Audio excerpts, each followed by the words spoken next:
Yo. Yo. What's up, guys? What up? What up? Hello. Welcome to the PM&A podcast. Today we got Ernie, we got Dan. Jesse's not here because he can't get out of anything that his girlfriend organizes. Oh shit! And our friend Mike's here. Yeah. What's up? I'm here, so. Oh. We got it. And Chloe just showed up too. Hi, Clint. Hi, Chloe. Chloe. Yeah. That's cool. Oh man, I should have brought mine. No one told me. So what's up? How's everybody doing? Pretty good. Good, man. Good. Thanks for coming out, Mike. My pleasure. Thanks to for see coming you, out, Chloe. Yeah, thanks for coming out, Chloe. Nice to meet you. Oh man, it's been 2 weeks. I get a lot of people messaging me through. Hang on, Chloe. I get a lot of people asking me during the weeks like, "When are you guys coming out with your next podcast?" I'm like, "Just wait. We do it every 2 weeks." I don't know. Do you get a lot of people asking you? So Maybe it's just me. I'm getting recognized. Come on. No, you're not. I'm walking around town. They're like, "You're that guy." I'm like, "Yeah." No. They're like, "Can you kiss my baby?" And I'm like, no, come on, guys. I don't got time for this. Yeah, I don't think that's a real thing. No. I saw your poster at the mail office. They're like, "You're that guy freaking out that couldn't open his eyes." I'm like, "Yeah, that was me. That was me." Yep. There's a lot of beard in this room today. There's a lot of beer. There usually isn't this much beard all in one room. No. Dan, Sorry, no I'm offense. sorry for letting down the Sorry, Yeah, team. what's going on, man? I've been pushing. I still just want. You almost had that November, that stash was yeah. It pretty was a good sweet. start. It was a good Dude, start. Was it? I've had a few people message me to tell me that they missed the stash, but I've had many more people message me telling me that they're very glad that it's gone. So the votes are in. Oh. It's good to be gone. The public has spoken. Did it affect your day-to-day stuff at work, like the mustache, where people were like, oh, Yeah, no one liked talking. No, like whoa, I was gonna get a piercing today, but I think I'm not gonna do it now. oh, not with that mustache. It's gonna be a piercing and a touching. Yeah, it's like, do I need to file some sort of paperwork before with a lawyer? I had an event that the couple that I play hockey with her husband. Yeah. She's like, "You're not gonna cut the beard off, right?" I said, "What are you talking about?" She's like, I want that, like, your really nice beard for my wedding, for my pictures, for like my DJ to have a really nice beard. Yeah. I was like, "Please get that in writing." Oh my god. Because I said to Danielle, she's like, "You should probably chop that off." She's like, "Because it's getting pretty long." I said, "I can't. Customers paying me to keep this beard, so Right. I gotta keep it." Have you been recently to Tony? Oh yeah, yeah. Okay. It's a lot shorter just because I had that gala last night and I wanted to look tip top Real nice. because it was a big one. It was going to turn into 10 more events for next year, Oh jeez. and it's going to turn into 10 more events. What? It went way too well. It went so well that. Congratulations. Thank you. So Congratulations, man. Friday night they had their DJ. They were done and cleaned up by 12 o'clock. I was still spinning at 1:30 last night. Nice. There was so many people. So there were what's so the people difference between that guy and you? up. He was playing gangster rap for 60-year-olds during dinner hour. Nice. Oh wow, read the rules. Nice. Great job. By 11 o'clock, he had a grand total of 10 people, Nice. and they were people that probably couldn't find their coats. So this was on Friday night. This was Friday night, and I DJ'd last night. Oh. From dinner was at How many 5:30. parties are they having there? What's this like? So this was a gala. So they had different companies would buy a table, and there were about 50 or 60 tables. So they would buy, like, their company would buy 3 tables, and they would bring their company with them, and they could do their Christmas party there at the African Lions Fort, and they supply all the food. So all when that. you're saying you're gonna get 10 more events, what does that even mean? So they'll have different events like this. The So gala. you're like the house DJ now. I'll be yeah. Is I that will be. in writing? It's not in writing just yet. They've got to talk to them, but I got a tip from one of the management Got a hot tip? that they were very happy with how things went, and even Good the job, staff man. was just like it went way. I even got a tip from the clients that So like you that booked got them. cash? Yeah, cash from the people that came. Oh. There was a company that didn't come for 3 years because they hated the DJs. And they were there last night, and they were the ones that stayed till almost 2 o'clock in the morning. Jesus. Pat yourself. So The high five, one-handed high fives. You are a auto-tune DJ, or what No. was it? Auto mix. Auto mix mix. DJ. Yeah. No.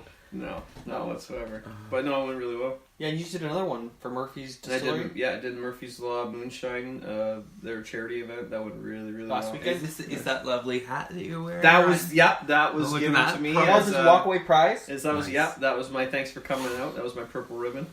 We just DJing it up. Yeah. So if you have any weddings or upcoming celebrity, I don't know, some lady asked you for a party this week too. Oh, a Christmas birthday party. She's like, What? lowballing them though. Yeah, she wanted me to do it for free for a balloon, I think. Yeah, a big red balloon. Whoa, red balloon. You didn't say She's it was a red like- balloon. I heard you on the podcast, so I know this isn't going to be cheap because I know how No big a star fucking you are way. now. And now I got to support your new habit. So. Yeah. Oh yeah. Your substance Pay you abuse in a issues. baggie. Yeah. That's cool. Good job. Way to go. Yeah. Was it just you DJing? Yeah, it was just me. Yeah. Couldn't help you set up. I was in Toronto. Yeah. I thought you were going to go see Cancer Bats, and then I saw That's that- Friday. Oh, next Nice. Friday. Friday. Where's that? Maxwell's? Maxwell's House. Yeah. Waterloo. I'm Nice. really excited for that. Nice. I haven't seen. I know it's blasphemy. I haven't seen one of their shows in years. Wow. Just haven't had a chance to go. Mm-hmm. Every time that comes up, it's either I'm busy that night or I'm working or I just can't pull it off or just can't get the tickets. But I'm going Friday Nice. with Jesse and his girlfriend if she lets him get out of the house. Mind you, we have tickets for her too. So That's a pretty good. Do you have to you're pay for probably the okay. tickets? I've already paid for the tickets. It's all good. Well, I was going to say, because I could probably talk to somebody now that I'm, moving up in the ranks. And stuff. Get me some tickets. Yeah, I could try and get you some tickets. Nice. Poor Jesse. Jesse, you're not here. You're gonna get beat up. Oh, yeah. Oh, yeah. It's gonna was So just before we walk away from Jesse, we had a little thing on here saying that we were going to get either a piercing or something if Jesse's San Jose Sharks lost to the Toronto. Now, we didn't do it then, but actually we sent a text message between each other a couple days before, and it was a handshake bet for a Cinnabon. Was it a coffee in Cinnabon? No, he said he had a coffee with somebody else, and I said, well, okay, I won't make you buy 2 coffees. That's fair. So you buy him a coffee, and you buy me a Cinnabon if San Jose wins. Now, I don't think San Jose won. You're still waiting on your Cinnabon. I'm still waiting on that Cinnabon. So you think that's why he's not here? The gentleman across from me here was nice enough to bring me a Cinnabon the last little episode. Wow. Well, it's because he was gonna get you fucking high. Well, yeah. and that was my cling to life. I think I'm gonna nail this so quick. Yeah, he has not paid his debt. He has owed me a debt for a while too for a Wow. UFC fight where he was like, yeah, he's gonna. I don't even remember what it was now. Can't even remember what it was.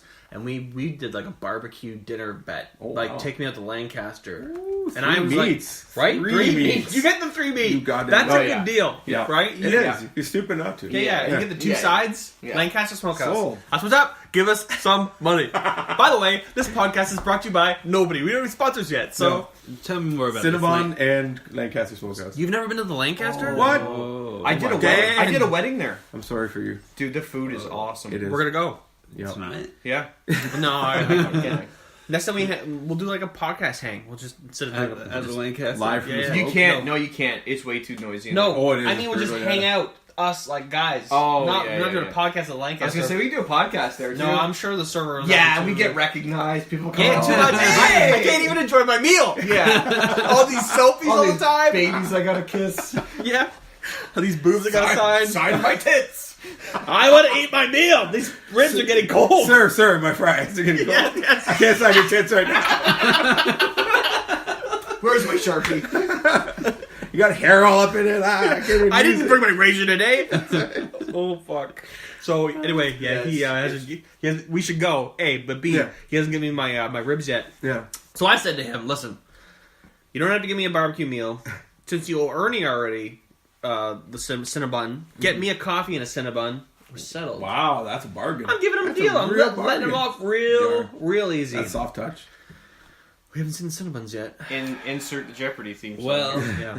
I guess it goes back to the original bet, and now we're going to the Lancaster. He has to come. Yeah. And Maybe I he'll guess, bring- I maybe- guess, maybe- I guess when they come around and ask, so the check's gonna be together. Well, I'll So- I'll go to the bathroom. those two. I'll point to Jesse and In my that's that. bathroom, I mean car. You have a bathroom in your car? That's awesome. Dude, Shit. this DJ money is fat. Yeah. called a Coke bottle. Yeah. Or like, what do the truck drivers have? They drill like Trucker a piss bombs. Piss truck. Or they have like a tube, and then they're like, there's like a funnel on the end of the God. on the end of the, Where's this going? on the end of the tube. They have a funnel, and then the tube goes down to the bottom of the truck, and they just like let it rip. So your dick just hangs out in a funnel all the time? It's a piss funnel? I'm not sure. We'd have to ask our cousin, but I'm pretty sure they have a Piss thing. tube. Yeah. Wow, how do you know all this? I think, So I'm pretty sure I heard it. I'm thinking that movie from Goon. You know how they're standing on the bus and there's just a hole in the bottom with like it's like a funnel and they're all. No, supposedly there's like a thing where they're like sitting there and they just rip it off. Man. I've heard they just cut a hole. They just cut a hole and just rip it right, and it goes. Or they wear briefs. What's that got to do with anything? Well, they just piss and shit. They just let it driving. You know what I mean? Couldn't do it in boxer briefs, only briefs. I mean, Why is it under specific? I mean pull-ups. I don't like that extra length when I shit my pants. No, it just hangs around my quads and it looks here all day. No. How it gets to the front of my It feels pants? more diaperish when you have it like that. I meant Yeah. briefs, as in like pull-up briefs. I'm a big kid. God. Oh, shit in my pants. Shitting in balloons. Oh, Jesus. You need another Pine Tree air freshener, boys. Yeah. Ripped another. That's why they got all that The, shit cop, hanging from the the windshield. state trooper gets up there. Whoa! Just go. You're free to go. No inspection needed. Yeah. You need to go to the bathroom more than you need an inspection. You should have been wearing briefs. Yeah. But you need to change your briefs. I'm about to give you a ticket. This situation's gonna be brief. Oh, Jesus. Oh, fucking boo. Oh my Get the fuck god. out of here. Oh, this can't turn into an hour and a half of dad jokes. It just can't. We have to drag it back. God. Jesus. So, Mike, Yo, we've met. How long have we been friends now? about a decade. Long time. In a row. Since the old appliance store. Since the old I don't appliance say the store. actual name. I don't blame you. want to get. That's where you two work together, right? Yeah. That's right. He worked sales floor, and I was the go-around guy. So The you were go there. around guy. Isn't that, you call that go-around? Floor guy, go around guy. How long were you there for? About 6 years off and on with a 2-year layover in Abu And then you Dhabi. moved to Brantford. Yes. That's what I moved on to Brantford purpose. too. Yeah. Yeah. I don't know why we did that. Well, I did it because I didn't want to work for Kitchener. No, because there was some turmoil, Yeah, there was some serious junctions. some unrest. Yeah. Some stuff really went off the rails there too, though, eh? Don't go Yeah. there. Don't go there. No. Don't be stupid. Anyway, so yeah. So Mike and I worked at the appliance store for Yes. many years. Many years. Yes, we had a good time. On purpose, we did And that. I went to your wedding too. You did. I had a blasty blast. Mm-hmm. Yeah, There's pigs. there was the pig and lots of Kegs. beer. Yeah, it was a it was good good. time out in a farm. That was a Mhm. great wedding, man. Man, it rained like a mofo though. What? Holy, oh yeah. I remember We had that. to put like boards down because the entrance into the tent was turning into a swamp. Quicksand. People were dying. It was the whole thing. We lost many nights. that 4 day. funerals and a wedding in this case. It was very sad. Never No. forget. The whole day, or just the The beginning? whole thing, Oh, everything. man. Yeah, just nonstop. There was a double rainbow breaking the action for a while, and then it went right back to. We got rain for our pictures. We did all our pictures outside, but Yeah. it didn't turn out too bad because we had like Fancy umbrellas. Ooh. the wife bought fancy umbrellas, so we got away with that. But Yeah, fancy. So nice. and then I know when I came to work there too. That was the one thing he said. He's like, "Take care, Mike." He's like, "Anybody else? Fuck them." Well, no, That's there was a right. lot of good people that worked there, but then there wasn't a lot of good people that worked there. Yeah. Yeah. And like, you know, you just like it was a good place to work that time. That time when you first started working there, Yeah. it was a cool time. I bet you different. Yeah, well, you didn't like you just I didn't really work. Yeah. I took a lot of breaks. You didn't. You did delivery trucks though. You weren't Yeah, working before. yeah. I was on deliveries, and that's where I got a bit of a. I'm not doing that. Mm. Don't yell at me. Yeah, I was listening to. It was. I liked working there. Yeah. We had a good time. We always joked around. We made it fun. Like it was a fun place to work. Yeah. They didn't pay very well No. for like what we did, but No, they did The not. employees were cool to work with, though. Some Yeah, of them, like the especially warehouse guys were warehouse great. guys were Yeah. awesome. and we joked around. And we made it fun. Yeah. But then they started adding all this weird crap, and there was changes in the managers and stuff, and it just went south. Yeah. So You can say that with most jobs too, though. Like Oh, yeah. the job kind of stinks, but you stick around sometimes just for the. I guys worked that there for you're with. 12 years. That's holy shit. That's true, didn't you? Oh Yeah, my god. 12 years. Yeah, Wow. so I started building barbecues. Yeah. And then kind of moved into the warehouse doing shipping and receiving. Yeah. And then kind of did floor stuff. And then they brought me to the floor. Then there's the suit and tie phase. That was Oh, man. God. Yeah. GQ up Fuck in here, off. man. Yeah. Oh, the tie. Oh my Yeah, god. so after I worked on the floor, and then the manager brought me on as his assistant. the general manager, the vice president, I guess.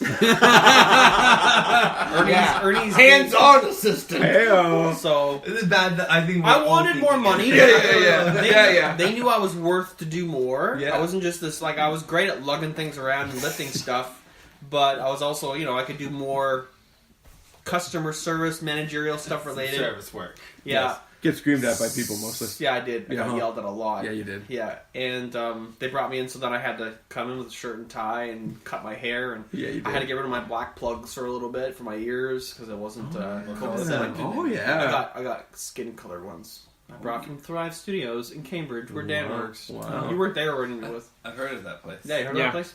It was the corporate Jerry face. It was my corporate Jer face, and it lasted for 7 months. Yeah. Yep. Wow. Yeah, it lasted 7 months, and then I was like, there was a lot of stuff. I don't really want to get into it, but there was a lot of maybe some things that weren't above the table that I saw and was trying to like catch people doing, and then everybody would get mad at me because I was catching things, maybe adding spiffs when they weren't supposed to, wash dishwashers. Outrageous. And it was just like, and I was making this big pile. And then you realize when you're making these piles and these certain salesmen that there's favoritism among these certain elitist salesmen where you're supposed to take those files and just throw them in the shredder. And I was like, this is not fair. This is not how we're supposed to do business. Right. And I said, I don't like the way this is happening. And I started talking about it. And then I had a lot of people saying, you can't be talking about that kind of stuff. Like, you can't be bringing that up because those salesmen are like bringing a lot of money in for this company. And, so I quit. Yeah. So I didn't want to do it anymore. I did not want to... So I went back to doing labor and stuff. Yeah. And that's when it was a lot of fun. Mm-hmm. I had more fun doing that. I didn't like the minute... it was cool to kind of get that experience on my resume, like that kind of experience. Yeah. But, but then basically what they did was they had me as sales... Boo! Chloe's back. They had me as a sales... It's not sales floor manager, but they had me like, there's customer service, and then there's like above that, like really like, so the worst problems go to me. So I was the shield for like the head of the company, like who was running the show, and I just got the worst of the worst. Yeah, stuff. the pin's been out of the grenade a long time. Here, hand it to Jared. Oh yeah. Nice. And the fun thing was I was able to take care of it, but I would do it in my own way. And the cool story I have from that, which I to this day was the best way I dealt with something. These people had a washer and dryer. There's something wrong with it. I don't know what it was. They were getting rinky-dinked around with the customer service guy that was at the lower level. Shocking. And he said, I don't know how to deal with this. I don't want to deal with this anymore. You take care of it. So I'm like, okay. So I called them up, and they're already mad. I'm already getting yelled at right off the bat. I'm like, okay. So all they needed was a new washer and dryer. And supposedly they had just got it for a week and it wasn't working, but the drivers had said that there was a story that they thought that they didn't want them to install it. They were going to install it instead of letting the drivers install it or something. So they must have done something. Because if we install things, it's our gig. Like, yeah. But it was weird that they didn't want it installed. So basically, I got them a brand new set. They were screaming and yelling at me because the product was late getting us the product that they wanted. So all this time they were yelling, and I'm figuring it all out. I planned the delivery date. So then I put on my skivvies. I deliver it to the house. And I go out and deliver it. I go out and install it. And I say to the guy, don't say my name when we get there. Don't let them know that it's me. And I'm like, I just want to... No, it wasn't you. So I went out, and I brought the washing machine in, and they were just like, thanks, guys. Really appreciate you bringing this in here. We had the guy on the phone who was helping us do this, just like was giving us the runaround. He's just doing a shitty job, and I'm just like, yeah, you know what? Though he probably has a lot to deal with day to day, and I'm sure he tries his best. But I'm just really glad we have your washer here, and everything's running great. We're just letting the cycle run out to make sure everything's kosher. And then the guy goes, "Hey, Jeremy, can you bring me my tools to the truck?" And then the lady looked at me and goes, "Oh, you're Jeremy?" And I said, "Yep, I'm the guy that's been taking care of you. I just wanted to make sure on this end, full way through the service, that I took care of you." And she said, "You know what? This was really nice." Oh yeah, I bet you she changed it too. There's a giant bearded guy in my house, and all he needs is a hammer. Go, oh yeah! No. Shitty service, eh? So I did that kind of extra care for all the customers I tried, but for that company, they didn't give a shit. Yeah. Like, you could do so much for, like, they had a certain level that they only wanted you to go to, and above that, they're like, fuck the customer. Unfortunately, that was like the dollars where it stops. Yeah. Like when Well, it's it's every business. Oh yeah. yeah. If So there's a level of how much you care about the customer versus how much the customer pays. Yeah. And Yeah. Do you know how much I spent here? that's why I was when you always buy- hear that, right? Yeah. do you know how much money I spent here? Default move in every Yeah. retail sales environment. Yeah, Yes. you're right though. It's Yeah. like I'm sure you see that in the Yeah, movie game. Like people get the superb setting with the customer service with us, but we're expensive. Mm-hmm. yeah, We cost. What's the PC way of saying expensive? Expensive sounds bad, but yeah, it's- high end. We're high end. Yeah, Yeah, but high rollers. high bitch. fucking end. Well, So it ended Wow. up. So that's why I kind of I stopped. I didn't want to do it anymore because they always seen that shit with the fraud. yeah. And they didn't want me talking about certain people. And I was trying to do a really good job, but the company didn't really care. No. I wasn't putting in that effort, so I'm like, I'm just gonna go back to grunt work. I love it, and I find it more fun, Mhm. and it's not mentally tiring and physically tiring. I'd rather come home and be physically man. tired than mentally tired. Yeah. So, yeah, and that's why I. And then I just they laid me off. Like years ago, probably about 3 years ago, I was working in the warehouse. Oh right, you were there for. Yeah, I went back, yeah. That's So I right, went back and remember I did the tow motor. I was picking Okay. orders. Yeah. And I loved it. Yeah. I could just put on you weren't supposed to wear headphones, but I put on one headphone and I Yeah. just drive around all day in the tow motor like a clamp truck. Yeah. Just I'd have a list and I have to drive around the warehouse and just pick orders. Here's an order, get the whole shit. It was fun. I loved it. Mhm. And then they laid off the whole afternoon shift. Oh Jesus, really? Yeah, Oh, they wow. laid off the whole afternoon shift. I've been there for 12 years. So, get this call brings it right back around. So Jesse and I I don't know, was Jesse working there? Yeah, Jesse was working warehouse, but he's working Yeah. day shift, and his dad was the manager there. Yeah. He had nothing to do with the layoffs. Let's get that straight. Yeah. Jesse's dad, Mark, Yeah. had nothing to do with the layoffs. He had nothing to do with anything involved in that. Yeah. And it wasn't even, it was somebody else. And I got mad about it. Like, because I'm like, I had been there for fucking 12 years and you're going to fucking lay me off? I'm basically running the afternoon shift. Mhm. I'm doing the door, I'm doing customer service at the door, I'm doing shit I'm not supposed to do because I've been there for so long. And they fucking laid me off. And all I said on Facebook was, Dear dear so-and-so appliance. That's all I said. Because that was like a joke at the place, like, Dear Yeah. Mike, fuck you. Dear Like, fuckface. yeah, Dear fuckface. That was like a funny thing we did at TA. We would say, Dear... Oh, fuck, I said it. Whatever, fuck you. Can you believe that out? Cut Yeah, out, you right. believe that Cut out. out. All right, all right. Nobody catch that. That's all right. So, whatever. No, don't open it. Dear so-and-so. They're in my boot. Dear so-and-so.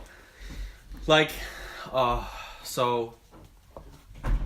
I just said that, and then Jesse's dad got super pissed at me. I'm like, did he? listen, man. Well, I'm like, let's elaborate. Let's go. No. We're not gonna get into it. So because he took it personally because he was my boss and he was the manager, but like I had no intention of being mad at him. I know who did it, and I knew where the money stopped. So But it wasn't him. no, wasn't And he's all butthurt about it. No. He's not anymore. I've talked to him about it. He's not mad at me. Good. No, for sure not. But it just was unfortunate. So actually, I was a blessing because they laid me off, and then a month later, I got my gig where I'm doing now privately. Where am I? No. You Yeah. came to work for me for a bit. Nope. didn't you? Wasn't it after that? Nope. Oh. No. So then I work now. And that basically started me to kind of start my own thing. Nice. Which was awesome. Good. So, in a way, it was a blessing and a curse, but I like working there. I do And too. they've since come back and work for us, work part time. Like, Oh, seriously? Yeah, Oh, but I'm man. like, yeah, but you got to pay me this dollar amount. They're Yeah. like, ugh, I can't do that. I'm like, Yeah. no, I'm not coming back. I'm like, we'll give you whatever hours you want. Nah. Oh man. Nah. Yeah, I was in there the other day getting some Really? tiger pellets. Yeah. Just Yeah. saw a couple of guys who've been there Yeah, forever. Rip's still there. And, Tony's there. Bobby Bosch. Yeah. I can't believe Bobby still works there. I thought I heard he retired 5 I years did ago, too. and then I heard like 3 months after that he was back in. So yeah, I went and saw him. You probably Oh, my can't. God. He probably can't sit in his hands. He's a wheeling dealer. Remember that? Remember the story about? Now we're talking about Christmas. Oh, remember man. that Christmas story where the lady came in Yeah. and was like, "What did he say?" The hair's the right color, but the suit went away yesterday, lady. Yeah, she was trying to hammer him just on some laundry set. Oh my god! So we all heard that. Went to the office and we were all just dying. Oh He my said to god! the lady basically, Santa Claus went home Yep. yesterday. Like, Yeah. Oh my and God. she got mad. So pissed. He I didn't think care. but then she still bought from him. That was the best part. He's that good. Yeah. Though. He's that good. Oh yeah, he got a hero's welcome back in the office, man. It was fantastic.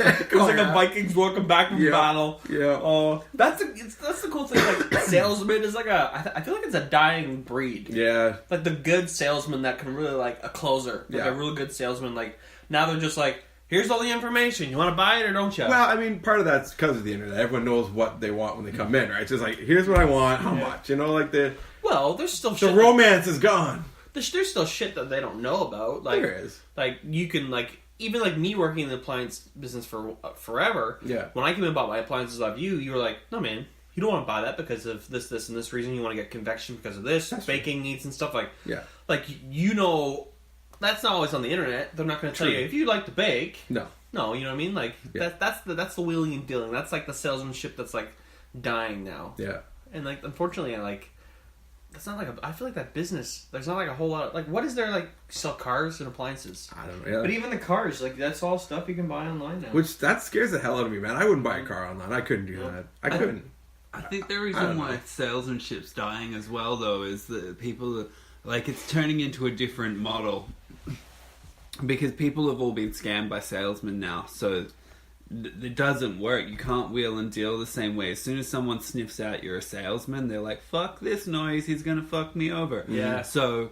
Like now there's different subtle methods and a lot of that is just working with the internet. The wheeling and dealing is done on the internet. You come in to make the deal. Yeah. Well, the wheeling is done on the internet. Yeah. The dealing is done. There was no like online reviews like 15, 20 years ago. Consumers Reports, though. Yeah. Consumers Report says this is the best. Well, Well, that's because you're getting paid by certain how much manufacturers. the Consumer Report getting paid up by LG or Samsung? Well, Yeah. actually, Samsung was around back then, but like Yeah. they're getting paid out. Oh, 100%, man. It's just jokes. It's kind of why I like Kijiji though, because it makes you kind of like a junior salesman, kind of. Well, that's not salesmanship. That's called dickering. That's right. Well, Dickering. Yeah, that's called Yes. dickering. Okay. That's how you dicker a deal. Because we got you a pretty Dicker good up. bike.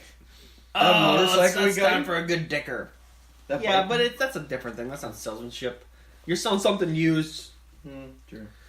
If you like, that's like stuff you have to know. Like I know a lot about motorcycles, so I'll sell this. But if like someone like has a motorcycle and you go in there sounding like you know a lot about motorcycles, True. which is what happened. Ernie's like, oh man, if you buy this thing, so I got a motorcycle years ago.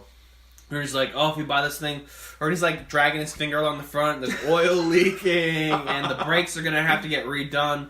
Ernie's like, oh, this is gonna be a brutal one to get safety. I don't know if you want to spend this extra $400 because you might have to spend that $400. Why don't you bring the price down so then we can actually ride this year in the spring? The guy's like, oh, I didn't know any of this stuff. Poor guy. God. Goes in Poor the guy. house, goes to the talk to his missus, and he wanted. She just wanted him to sell it though. He was already in a bad deal. He bought the motorcycle, didn't tell his wife. Oh. So he was already on God he was damn. already in a hard place. Yeah, huh? So Ernie's That's on the bedrock. other end, just greasing it up, fucking just like, My man. We may as well just take it to the scrapyard for you.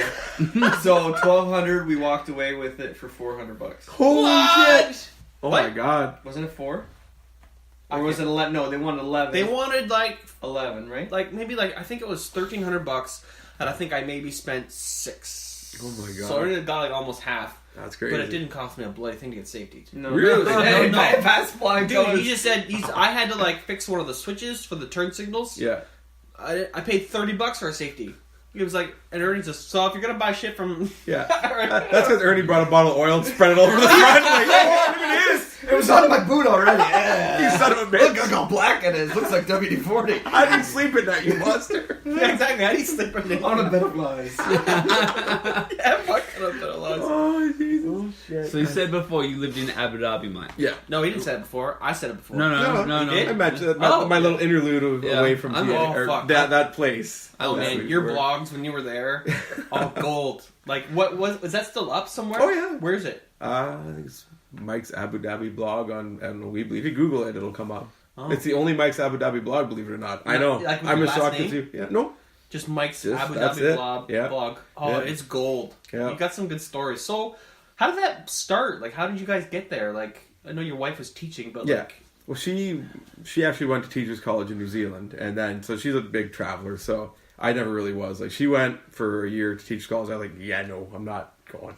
I regret it now. I should have gone in hindsight, but fucked up. I did fuck up. See, But then she got back. She was kind of working occasional teaching here.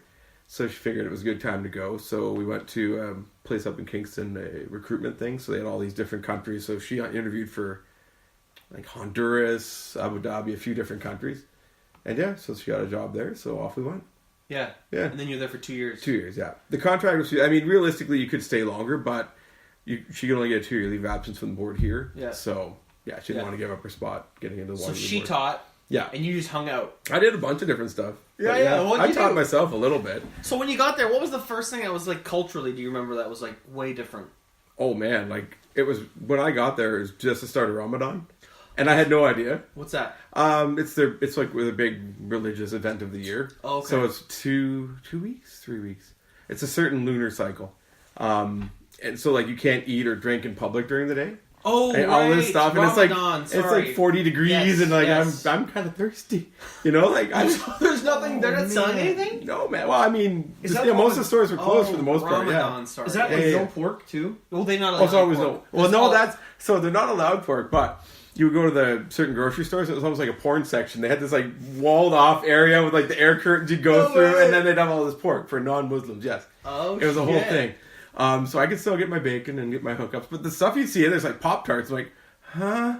Like you see some, I mean, gelatin, right? But you see all Yeah. these weird like candies, Yeah. and you're like, why are you here? You shouldn't be here. And yeah, but you can definitely get your hands on it. Yes. Oh yeah. It's pretty funny. I remember when I was in Abu Dhabi, I went to the, I had like a hotel breakfast, and I was like, Oh I yeah, was going through it, and I was like, turkey bacon. yeah. I'm okay with this, but where's the real shit? And then realized where I was. And Yeah, turkey bacon is better than beef bacon. The beef bacon was sounds horrible. It was bunk. Yeah, it was Yeah? not acceptable. Oh god. No, it's not good. And beef and the pepperonis and stuff. It's just like And it's a dry state too, right? There's no... again, sort of like Yeah. all the 5-star hotels would have like Friday. The weekend there was Friday, Saturday. Mm. So Friday they would have these all you can eat, all you can drink buffets, like brunch things. So you would get there, it's like $50, just get shit hammered. So you'd be like day drinking, you're hammered by 3, you're hungover by 7. It was just a train wreck. But oh yeah, you could absolutely get blasted every Friday. It's And they just had beer Friday. stores, yeah. Like they're alcohol stores. So you go in there and you're supposed to have a license, but if you were a white fellow, you didn't need a license apparently. You walk in and grab whatever you want. Your Like, skin color, sir. it's Let's ridiculous, go but on in. it's sad but true. That's how it was. But oh, you must be rich, sir. yeah, that's right. Yeah. I took my monocle out and got my wallet. Yeah. I do declare. I would love your finest beverage. Do you have any snifter glasses for this brandy? Yeah, it's pretty awesome. But yeah, you could definitely get your hands on anything there that you could here. But it's just like, but it's a pretty rich town though. Yeah, oh yeah. I remember you showing that video of just those like Audis and those Lamborghinis just driving around honking the horns and Yeah, stuff. those Like, are the daily drivers around there. like, Just beep, beep, beep, It's but just like crazy. fancy cars. Yeah. Oh man, there's a lot of money there. driving All our that oil, Yaris, though, right? Yeah, It's because of all the oil. yeah. Like, I think every Emirati's worth I think 17 million. It's kind of like that's what they equate it out to, and the government buys them houses and all this stuff. So yeah, they got loot, no doubt. yeah. So that's why like 80% of the country is made up of expats because they don't want to work. They got people for that. So yeah. So that's why they build all these crazy ass buildings and. They say it's like it is the fastest growing, the richest city in the world right now because of all the oil and everything. And Yeah, I don't know the last downturn in the economy kind of slowed them up a bit, but yeah, they're still doing. so why do crazy they need things. foreign teachers then? Their Emiratis aren't going to teach; they don't want to work. Really? So yeah, absolutely. So they like all the schools are just filled with expats. Everything's expats. Everything, every job for the most part. There's a big push on now to get Emiratis into the workforce and kind of acclimate them to it, but.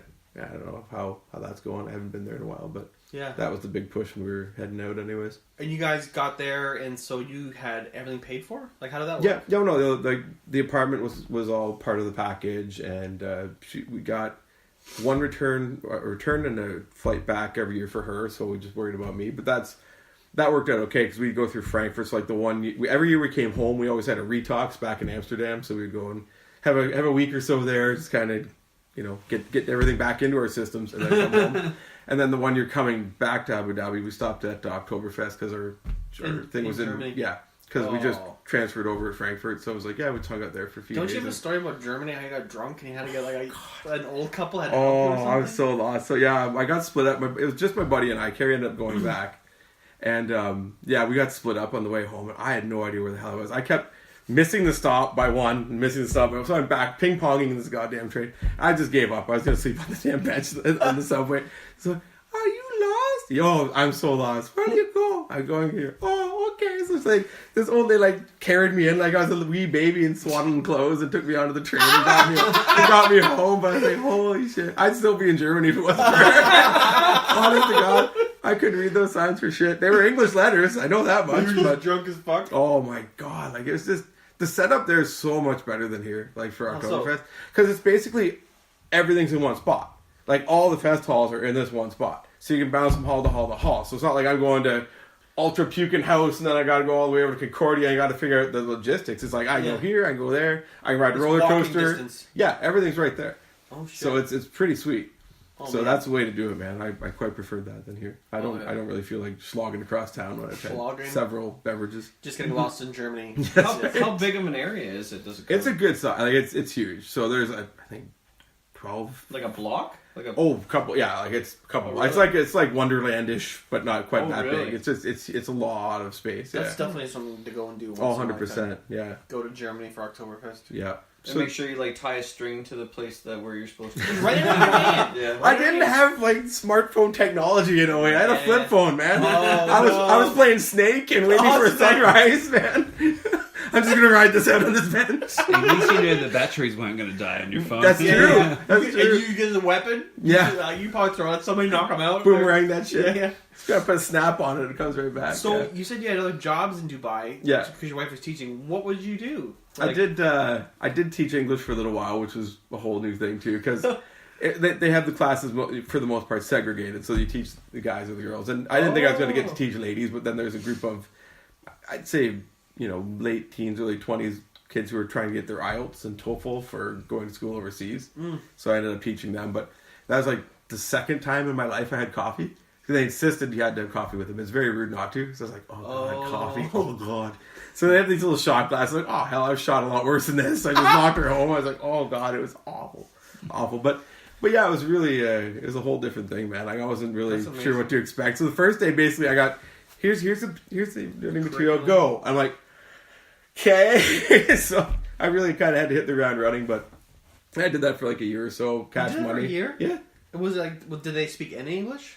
They were conversationally okay, yeah, but like the TOEFL, it's like really specific, like very different parts of the language. They have to kind of have a good basis in English to come to school here. They don't want to have to kind of catch them up with that while they're learning. Blast, it was pretty good, yeah. They laughed and stuff. Yeah. Everybody started. And then I had a couple one-on-ones with guys who were like business guys who wanted to get better conversational English. So we just whip out like an English to Arabic dictionary and just go through it, and we just shoot the shit. It was pretty cool. Oh wow! Did you learn a lot of Arabic then? Bits and pieces, but not enough to get by. Like, yeah, I can. But there's predominantly do they speak English?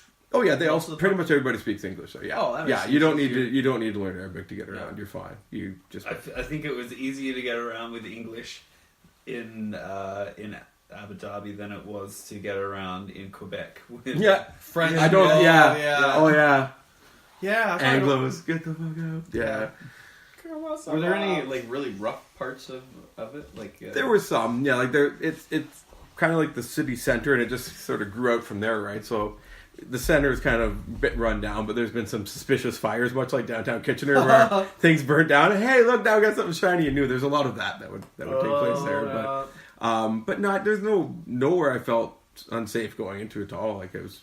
People were all really. Where really they nice. said like don't go over there. Nah. You weren't allowed to swear in public though, right? Yeah, it's frowned upon. Yeah, or dressing all hoochie. I tried to keep my nuts in my pants. Try to keep everything and stuff. Yeah. Because then your wife had to wear a hijab. No, not at all. No, she could wear her hair out. Didn't matter. Yeah, don't matter. Oh wow. No. It's really like the Europe or the Middle East. It's not like it's not Saudi by any means. It's funny, like Saudi's right there, and we had zero interest in visiting it. But yeah, it's like a whole different climate there. Completely different Probably world. a lot more relaxed, more money, and everybody's just chilling out. Yeah, everybody's chilling out. Was the food good there? Oh yeah, top notch, like shawarma and stuff. So I love shawarma. Yeah, I've never had it before. I didn't until I went there, and oh my god, no? oh my god, Next podcast, shawarma poutine. Ernie's gonna this is all our podcast. Ernie, let's get Ernie to try new shit. It's like Super Dave. Let's tap the brakes a little bit. Hey Ernie, he likes it. Oh man, shawarma's awesome. It is good. It's just a certain way of preparing things, right? Isn't Yeah, it? it's just a bunch of meat on a stick that just gets. It's a vertical It did rotisserie. look good. Oh yeah, Oh, I've okay. just never. it's top notch. The garlic sauce. Oh, dude. You Very look nice. like a man that would like a good shawarma. He does. Yeah. He really does. It's like that shawarma poutine place down by your place or your old place. No, it's still there. Yeah. I quite like. Yeah. It's in the Cambridge Mall. Osmos, they make good shawarma. Yeah. Do they have In a the shawarma mall? poutine? Yeah, they do. Oh, okay. In the mall is good. Oh, Like Really? just out the front. Hmm. I'm not a connoisseur of the shawarma, but that place that's fucking on. There's a place on Fairway Road, just off Fairway, behind the mall, by the sketchy like mart place. What is it called? Shawarma Plus.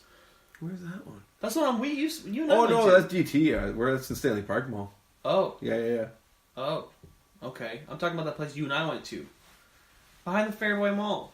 Fairview Mall. Oh yeah. Oh, what the hell's it called now? Yeah. That's the one I used to go to. Then they raised the prices, and I left. And also because it was close to I my gotta get house. on this new place. Yeah. DT is wicked. So where is it? It's at Stanley Park Mall. Stanley Park Mall. Yeah. DT's. Yeah.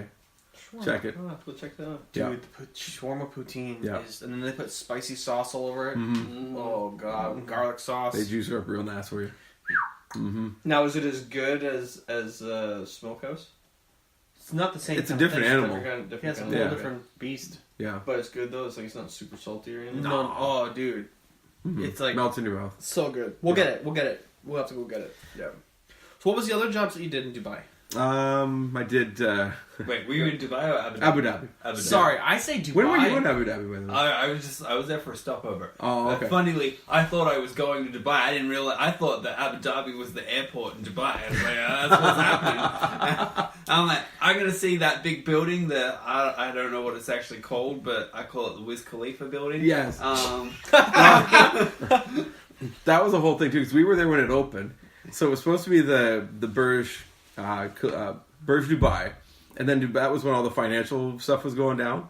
So Abu Dhabi has more money than Dubai. They bailed them out, but in order to do that, they had to name it after the prince of the guy who runs Abu Dhabi.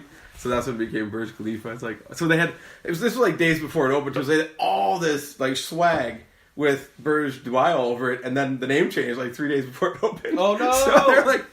Just handing it out. Just handing it. Here's a shirt. Here's a shirt. Here's a hat. It's like where all the losing Super Bowl shirts go. It's kind of like one of those deals. I don't know where they all ended up, but congratulations, Falcons, on your Super Bowl victory. So they give them out to charities, probably. Yeah. Oh, yeah.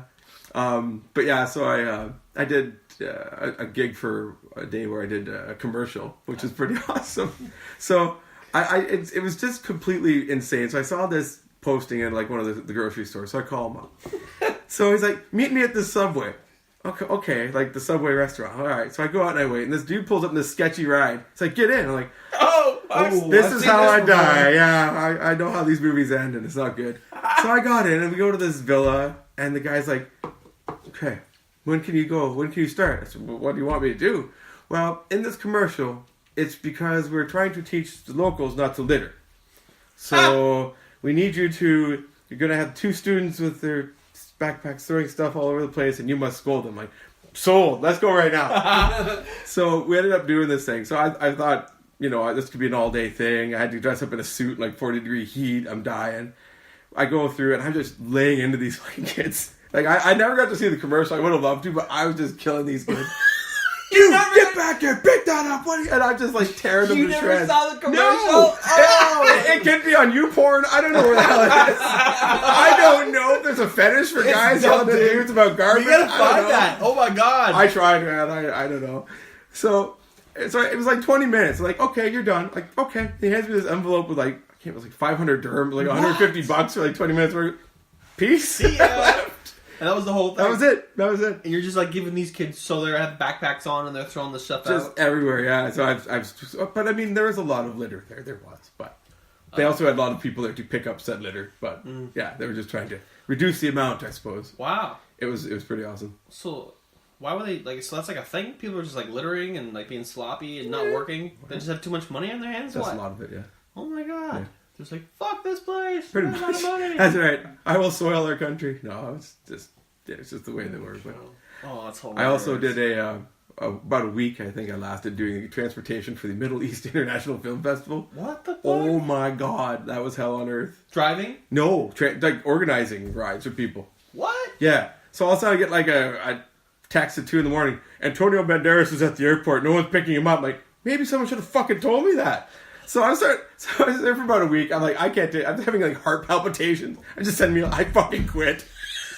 You can fucking have it. So like celebrities, you were arranging. Yeah. Like for who? Did you know who it was in advance? No, like Fuck it. I can go to pick up a car. I got him. I don't think you want to drive in out of Dubai. I'll drive. it's By the sounds of the man. cars that are there, you're damn right I do. Oh yeah. Yeah, I got my Yaris in between two Lambos. This guy like, yeah, my fly ass whip. There, it's getting the back. That's right. Let's go. Wait, let me just get the seat fold. It's only a 2-door. Why do you have so much luggage? It's a Yaris. Put it on the roof. It's a Yaris. You can pull the Yaris with another Yaris. It's true. It's true. It's tied to a real car. Have it drag me to the hotel. But just like random shit because no one would communicate. So I had no idea what the fuck was going on. So I'm like, so is so and so coming today? Oh, I don't know. It's like, well, I should know. Someone should fucking know. Like, did they have a hotel book? And like everyone just staring at each other. Like, I had no idea what the hell was going on. Like, I can't operate in this chaos. Is it just like, oh my god, wow, just like everybody's just hanging out, just enjoying their life too much. yeah, they're having a good time, man. It's wicked. Fuck. But oh yeah, That's bad though. I'm telling you, it was stressful. Man. But for the most part, I played a lot of. So you had like Mario all Kart. these fun things going on in your stories. You come home, and your wife's like, "Yeah, I'm just teaching today," and you're like, "Yeah, I did this like crazy. I got some guy's car today. It's commercial."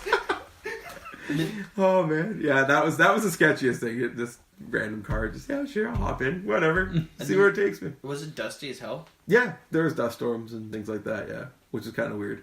Like you just like hang inside all day. Do people go out in these dust? Oh yeah, storms? you can go outside. It's You just like. you're getting pelted in the eye holes with sand and sandblasted to death. So is it really hot or is it? It's real hot, yeah. But Oh, it's yeah. a dry heat though. It's not. Heat, No, is you're it? right on the Gulf there. Like where we were, like we were 15 floors up. You'd look right out on the Gulf, like we were right there. Oh wow. So yeah, it was pretty stinky at times, but yeah, I would walk around with an umbrella, which I got some heat for. But I'm a ginger, man. I can't be in the sun. Heat for what? Oh, I got all sorts of people, but well, mostly other Canadian expats at where we stayed. 'Cause where we stayed was basically the whole apartment was filled with teachers from her school, right? Oh. So it's just like a frat house for the most part. Everyone was just getting drunk and wandering around and smoking cigars in staircases and shit. It was pretty wild, but Sounds like a rough time. yeah, oh yeah, but I get busted all the time. Oh, you got your parasols? Like, fuck off, man. If I don't, I would just turn into a little pile of ash and blow away. Like, that sun was intense. Oh my god. I went to the beach one time. I had like a light shirt and pants. I wasn't wearing shorts, man. I'm not gonna die. I still got fucking sunburned. No. For real. Yeah. Hey, it was not good. It was too much for me. A lot of heat. I don't do heat either. No. I just sweat. It's Just not. turn It's not ginger friendly. Yeah. No. Not ginger, but. No. So did they give you like food? No. Not stamps, but you had to pay for your own food. Yeah. Once they pay for your accommodations. If you wanted a rental car, you got one. If you'd rent one, but yeah, you paid for your own shit once you got there. But. So did you end up like buying a car when you were down there? No, the first year we just used cabs and stuff. Cabs are dirt cheap, so it wasn't much point. But the second year we knew it was our last year, so we wanted to tour around. So we went to Oman and a bunch of different places around and figured we better have a car for that. So you we rented it? Yeah. And then that was cheaper than just going out and trying to find some guy that was. Yeah, I didn't want to fuck around buying someone else's problem or anything like True. that. So so we rented it, which is good because I ripped the oil pan off of one of them. So that was probably good. We rented it. It was like we were going on a deep sea fishing trip with her brother and one of his friends who came to visit. And it's like 5 a.m. It's fucking dark. And I'm tired, man. This is a great big parking lot. I'm driving along. And there's, I don't know, like it's a nice smooth parking lot. I didn't even see it. There's this piece of concrete for no reason in particular jutting up. So I fucking hit it. We're like Dukes of Hazzarding through the air. Like, holy fucking shit. Hit the ground. I pull into the parking spot. And it's just like this outline of the car in oil underneath. Like, oh, that's fucked. Oh, so, shit. I called the rental place. Yeah, man, I don't know what happened. Some shit happened. I don't know, it's oil. You guys told me this car with oil coming out of it. What the fuck, man? So they made me take it to like the outskirts of the suburbs of what was it, Benias I had to take it to, I think. And oh yeah, it was a whole thing. They had to appraise it and assess it all. I'm like, man, I don't know what happened. They fucking knew, but they just put it through. Probably know exactly. I hit that fucking piece of gum. Oh, I hit it good. But at first, like, nah, it's fine. I looked in the rearview mirror, I didn't see anything. But yeah, as soon as we stopped, it's just like a cartoon. It's just like, just shat his pants everywhere. Thank God for insurance. Oh my God, right? What was the traffic like out there? It was, for the most part, okay. Downtown core was pretty jammed up. It's a pretty solid grid system, so it's easy to find your way around. But yeah, it got pretty jammy. Is everybody like with driving cars like that? They probably take their time, and it's pretty laid back. Yeah, they all want to show off, right? So they take a long time. I got my Ferrari out today. I'm gonna put the top down and roll real slow. Yeah, burn a tank, go 5 kilometers. Around. No shit, but gas is like 50 cents a liter, so who cares? Oh my god! Shit. Oh yeah, they fucking hit all the concrete. Fuck it. Oil on the ground. This is nothing. This is what we do. I just keep filling it with 4 bottles every time I go anywhere. It's fucking cheap. What did you rent? It was a Nissan. Not a Versa. It was like a small Nissan hatchback. They called it something else. That kind of stuff. Oh yeah. There's all the cars. You could get like a truck. You get a van. There wasn't many trucks, but yeah, you get trucks, Jeeps. A lot of people have Jeeps SUVs, for all the dune bashing and shit to go out in the desert. Probably a lot of 4x4 in there, right? Cool. Yeah. So there's actual like whole groups of Jeeps and 4-wheelers that would go booting out and hit the desert and bashing dunes. Did you try that? I went with one of my buddies. Yeah, we went out for a night and did like a camping thing. I didn't stay overnight, but yeah, they went out camping and we had a meal out in the desert. Yeah, it was pretty cool. Oh shit! Yeah. So you said you went deep sea fishing? Yeah. What were you going for? Whatever was there. I don't even know what the hell. Did you end up getting out there? Oh yeah, we went. Oh yeah. We ended up you going. Dropped the car, got a new one, and then The rental company actually came and took it away and brought us a new car, which was pretty sweet. Yeah, stay away from the concrete. Yeah, I took it real easy on the way out. Yeah, I don't know what the hell the fish were, and the guide wasn't really proficient in English, so I don't know. He was talking to us about, so we get there and we meet up with him. He's like, squidgy. I'm like, what? Squidgy. I'm like, what the fuck is happening? So he takes us into the fish market and we go up to this counter and he starts pointing, squidgy. I'm like, oh, so we got some like octopus for bait, right? So we buy a couple, he cuts it all up, we go out there and everyone's puking and it's just a mess. But we wheeled it. Oh yeah, like it was. Was it rough? It was a little choppy, yeah. I'm not a fisherman by trade by any means. So. Yeah, it was a little bumpy. You were moving. But I was, I looked into the distance and I was good. So I was good, but like everybody else was hurling. And I'm like, oh, this is not really the best trip because all I could smell was puke and fish. And I don't like fish. And so we caught a shit ton of fish. We ended up just giving it to the guy who took us out because I don't want. I think we kept one. So that you go into the fish market, they do the fillet and the gutting and all that shit and pack you up. Yeah. Did you eat it there? No, we took it home and ate it. You don't know what it was? I have no idea. Oh. It was fish. Yeah. I don't know much about fish, but I I know it was big. You took it out of his Was it good? Did you eat it? Yeah. Oh, yeah. Oh, nice. It's fine. Oh. What color? Like, was it a white fish? Was Yeah. Yeah, it was a good size one, yeah. But there's a bunch of different fish out there. I just have no idea what the hell they are. Oh, shit. We didn't get too many of the... What an adventure. Yeah. Fuck. It was pretty good. Except for the puking. Except for the puking and the oil. And that was just a shit show over day. Oh, man. The whole thing. We were supposed to do something that night. I was just like dehydrated from vomiting all day, so kind of kiboshed most of the plans at that point. So other than like traveling around and the fishing in the sand, was there anything else really to do out there? Oh, tons. I know you were working and she was working too, so that made it hard, right? Yeah, but there's like same as here. There's bars and clubs and all sorts of shit to go to. There's cultural events every weekend all over the place. There's all kinds of shit to do. There's malls that you wouldn't fucking believe. Are you can ski in one of the malls? Yeah, in Dubai. Yeah, they've got a ski hill, which is crazy. It's just like this boner sticking out of the mall. It's just ridiculous. You drive up, there's just giant things sticking out of the mall, and that's the ski hill. Yeah, they have like a ski lift. They take you up. It's like a tow rope. Yeah. Oh wow. And there's like a little toboggan section for there, kids. Or is it like... They keep it at like -1 or 2. Yeah. Just cold enough to keep the And it's like in the middle of the desert. Yeah. It's like, oh my God. They're thumbing their nose at Mother Nature, yeah. Wow. I couldn't even imagine what that would cost around. Holy shit. Like, you're pulling down from +40 to -2. Like, holy shit. That's a haul. So, did you try it? No, hell no. It was so expensive. No? Oh my God. It was crazy what they wanted for it. And it's not like... It's like the bunny hill at Chicopee, man. It's not like we're talking like this huge slalom course, right? So yeah, I wasn't spending that kind of money to go 30 seconds down a hill. I'm cool, man. Thanks. I could do that at home when it gets a little bit cold. Yeah, I can do that in my backyard. I'm good. Thanks. Yeah. Did you check out any of the clubs out there? Like the bars? They have dance clubs out there? Yeah. I heard they're nuts. Like when you go out like the Middle East and that, they're just insane. Like compared to what we've got. Yeah. People letting their hair down big time. It's crazy, yeah. Oh my God. And the cars. Like to see the car. I bet you that's where all the nice cars were parked. It didn't really matter. Everyone had a nice car for the most, except for, you always tell the expats because there would be the Yaris's and whatnot. And, and then there'd be the Lambos and all this. There was like a chrome Corvette. I've never seen it. Like it was straight chrome. Like it was like a mirror.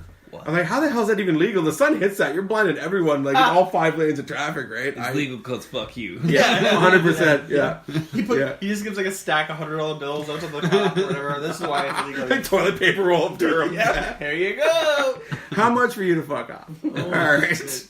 Did you see the police much? Was there a lot of them? There were some around, yeah. They never really gave us I much wondered, of a like, hard time. around where you guys were, like, at the building where you were at, if you were going to see a little bit more just to keep care of the Canadians kind of thing. Not really. There wasn't a whole lot to worry about in terms of that there, honestly. Like, I felt safer there than I do in Toronto, honestly. Wow. For the most part. Yeah. Shit. Well, no. It's a busy city, though. Oh, yeah. It's bumping. Like, so Dubai is busier than Abu Dhabi. So it's kind of like Abu Dhabi is the capital. So it's like the Ottawa and Dubai is like the Toronto is kind of the best equation for it, yeah. You were just there for a flyover day? Yeah. I was coming back from Australia, and there was one flight that went through to Abu Dhabi, and I was like, 24 hours in Abu Dhabi? Fuck yeah, I'll take that. What did you get to do? I just got one of those red hop off buses, and just went around. I went to the giant mosque. Oh, did you? Yeah. That's beautiful. That is That's an beautiful. incredible That's one of the place. most beautiful places I've ever been. It's like so pristine, like just there's people cleaning it all over, and every time someone visited, I take them there, and I could go every day, and I wouldn't mind it. It was sweet. you feel like you're in somewhere special. What is it? The mosque. Gigantic mosque built. Giant mosque. Yeah, I think it's the second biggest. second mosque. behind the Blue Mosque. Yeah. Yeah. Wow. It's insane. That was definitely the highlight of the trip. Actually, so like because I was coming back from Australia and it was the plan to stay in Canada for the longest period, so I brought a lot of my stuff back, which was a lot of books that I collected as a teenager, and a lot of them. Like, there was some, like, Suicide Girl books and stuff like that. Oh, but yeah. there was also some books of, like, dudes chopping their dicks off and stuff. Oh my god, dude. So, yeah, some interesting stuff in there. But I Yeah, so that's like some real late night reading. there was. You're on the shitter for an hour. That's how we go. Nancy Drew? No. But anyway, so, like, I Charles Dickens. wrapped all these up into, like... I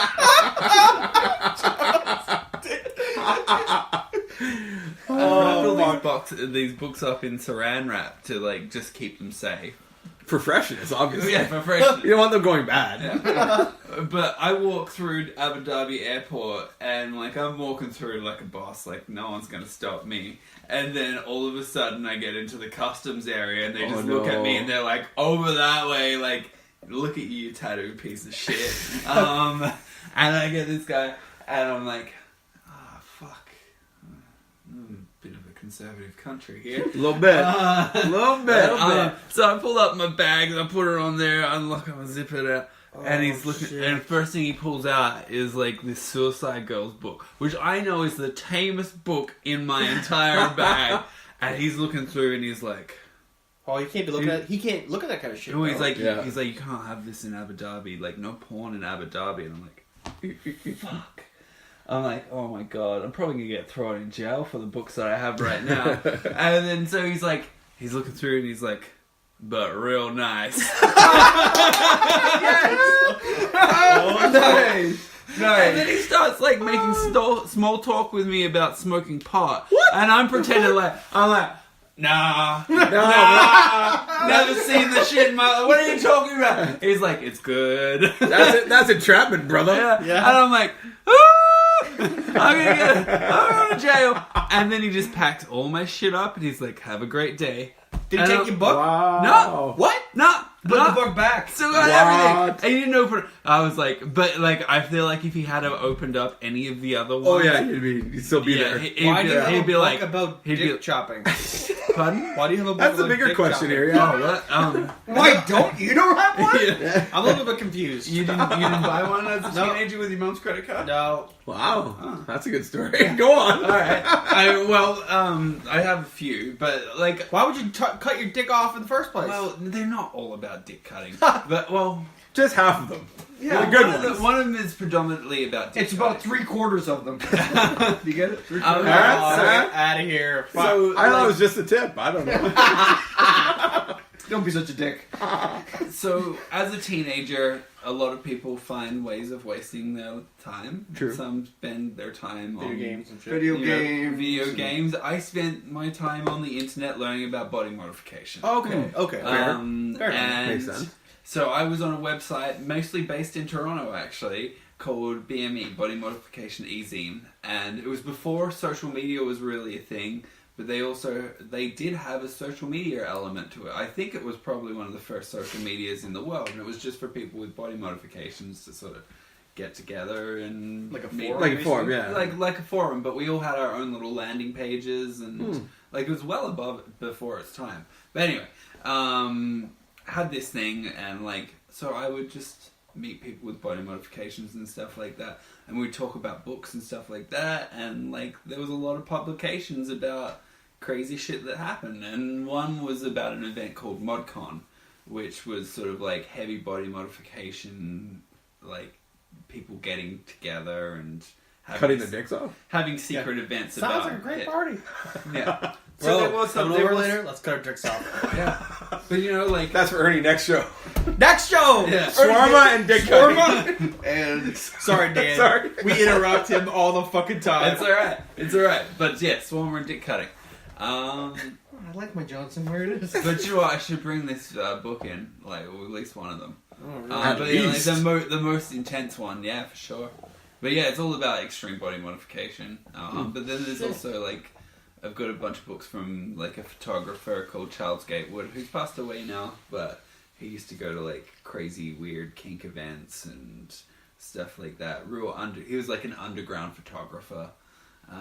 So yeah, there's a bunch of weird shit going on. So you've seen this stuff before, so like that kind of that book on that kind of thing. Yeah. So you're kind of numb to it, so you understand when someone else sees it and they go, "The guy's chopping his dick off." Like you can't really, yeah, but there's more. What's the point? It's hard to be like, we need those things. Yeah. Oh, you know what? It's like, no, it's too big. No. It's too big. It's too big. It doesn't fit my briefs where I shit. Oh, full circle. Yeah. I need Full a bigger one. circle. I need to be a trucker. I need to shit these things. I need to fucking cut my dick This off. pesky dick gets in the way every time. The Fruit of the Loom extra large. I love my trucking career. My trucking career is over. I will sacrifice my cock. I can only find a hose that thick. Can you like laze it down to 3/8 or something? Like, just sharpen it into a point. So Yeah. it's just I like- know I should have gone with the extra thick PVC. No, it, like I play it cool in a way, but like so for me, like I love body modification. It's my passion, obviously. So I want to know everything about it, from the tamest of tame to the most extreme. So those books are definitely the most extreme. I do look at a lot of those books and I'm like, I think we're dealing with some people with some demons. Mental health issues, man. Some mental health issues. But then, like, mixed through there are some people that are, like, there's some people in there that are just like me, you know? Yeah. So, like, and everyone has a different level of what's extreme, so it's hard to... Not that I'd buy a book about a dick, Yeah. but if it was a book that you had written, I'd be like, oh, okay, that's Dan. But I'm looking at another one, and I'm thinking, Jesus, what the fuck is he on? Yeah. A lot of them, I'm like, what Right? the fuck is he on? Because unless it's got like a story of like kind of like what he's going It's got through and all stories. that. So a It's lot of like, them you have know, like like, interviews with the people. I got it stuck in the zipper, and I was sick of it. I saw it bleeding, and I said, Yeah. "Hey, that looked cool." Yeah. No, that's stupid. Sorry. I know it's perspective, but it's... But Yeah. man, people like to do cool shit. Mhm. You don't. Doesn't mean anyone else. That's what I does. said. That's what I said. You No, know, I any don't know. persons- I don't know if I'm looking at this book going, "That's some cool shit." Yeah. I've never looked at it, man.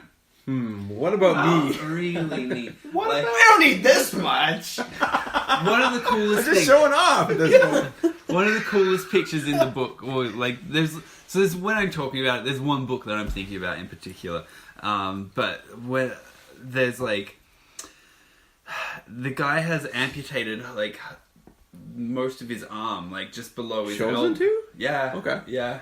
from- I think he was one that made it look like an accident, but like that's what he wanted. He wanted to get rid of it. He probably had he definitely had some sort of body dysmorphia. But the coolest photo, he like stuck his nub in his mouth, so it looked like he was swallowing his whole hand. I'm like, that's a cool party trick. That can't have been the beyond all of that whole point. Like, No, I don't think he did it for that cool party trick. No. I know what would have got you out of that lineup, by the way, with the Suicide Girls book. If you pulled out that other one, what you do is you say, "Do you want me to sign it for you?" Oh shit! Wow. Have you ever been pulled out of a line? Actually, last week man. out of Tim Hortons, they said it's him. Free coffee. When I was going to Florida, I got pulled out of the line every time going through, and like I was like, it's scary. It's not something to joke around. It's brutal. So I didn't realize, like Dan, like I'm covered in tattoos. I get like the guy's like, you gotta get out. I'm like, okay, like relax. And like it's all Mr. Business. Like it's not like, hey, come on out, sign my Not book. like the Canada side. No, Canada. This is the stateside. Yeah. And they like wand me.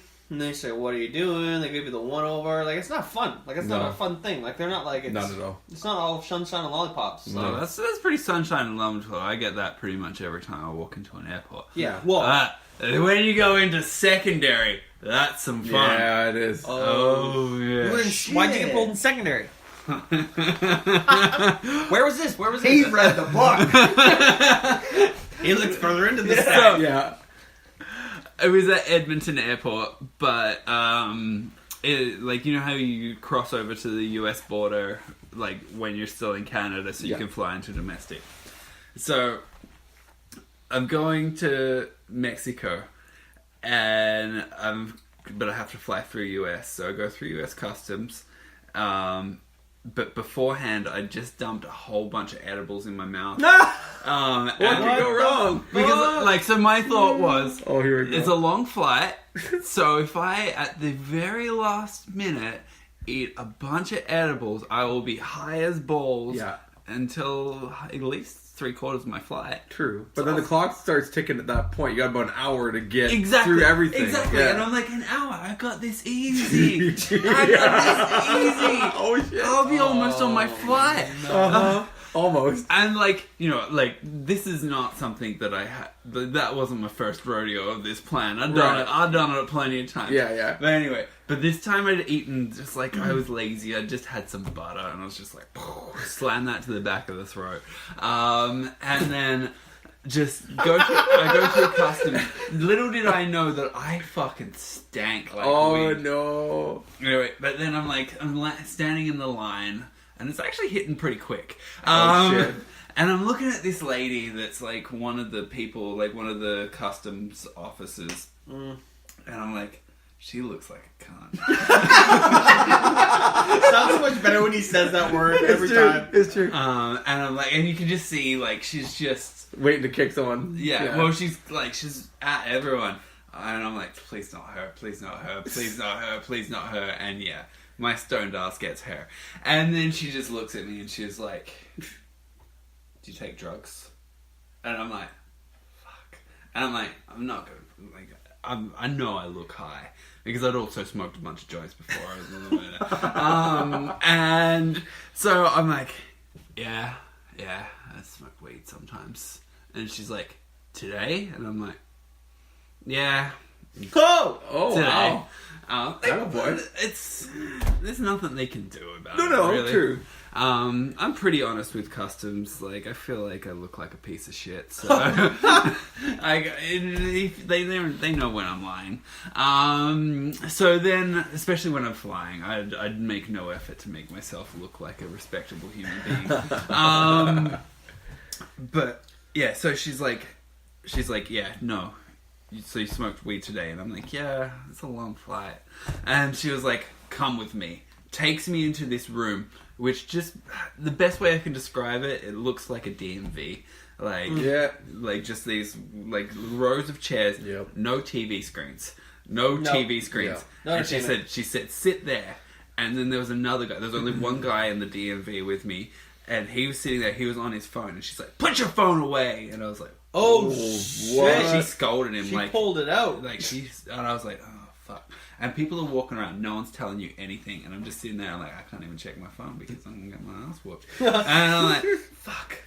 And I think I was sitting there for about an hour, getting more and more high. May I say? Oh no! Oh shit, dude! Just like, Yeah, you get ramped by then. Oh Jesus! Fuck me. Oh. And then so like about an hour and a half later, this lady's like, Daniel Thomas, and I'm like, okay, coming over. And she's like, so let's have a look through your bag. And she starts like gently pulling things out of my bag a little bit, and she's like, so you admitted to smoking weed? And I'm like, yeah, I did. And she was like, and you admitted to carrying weed? And I'm like, no, whoa.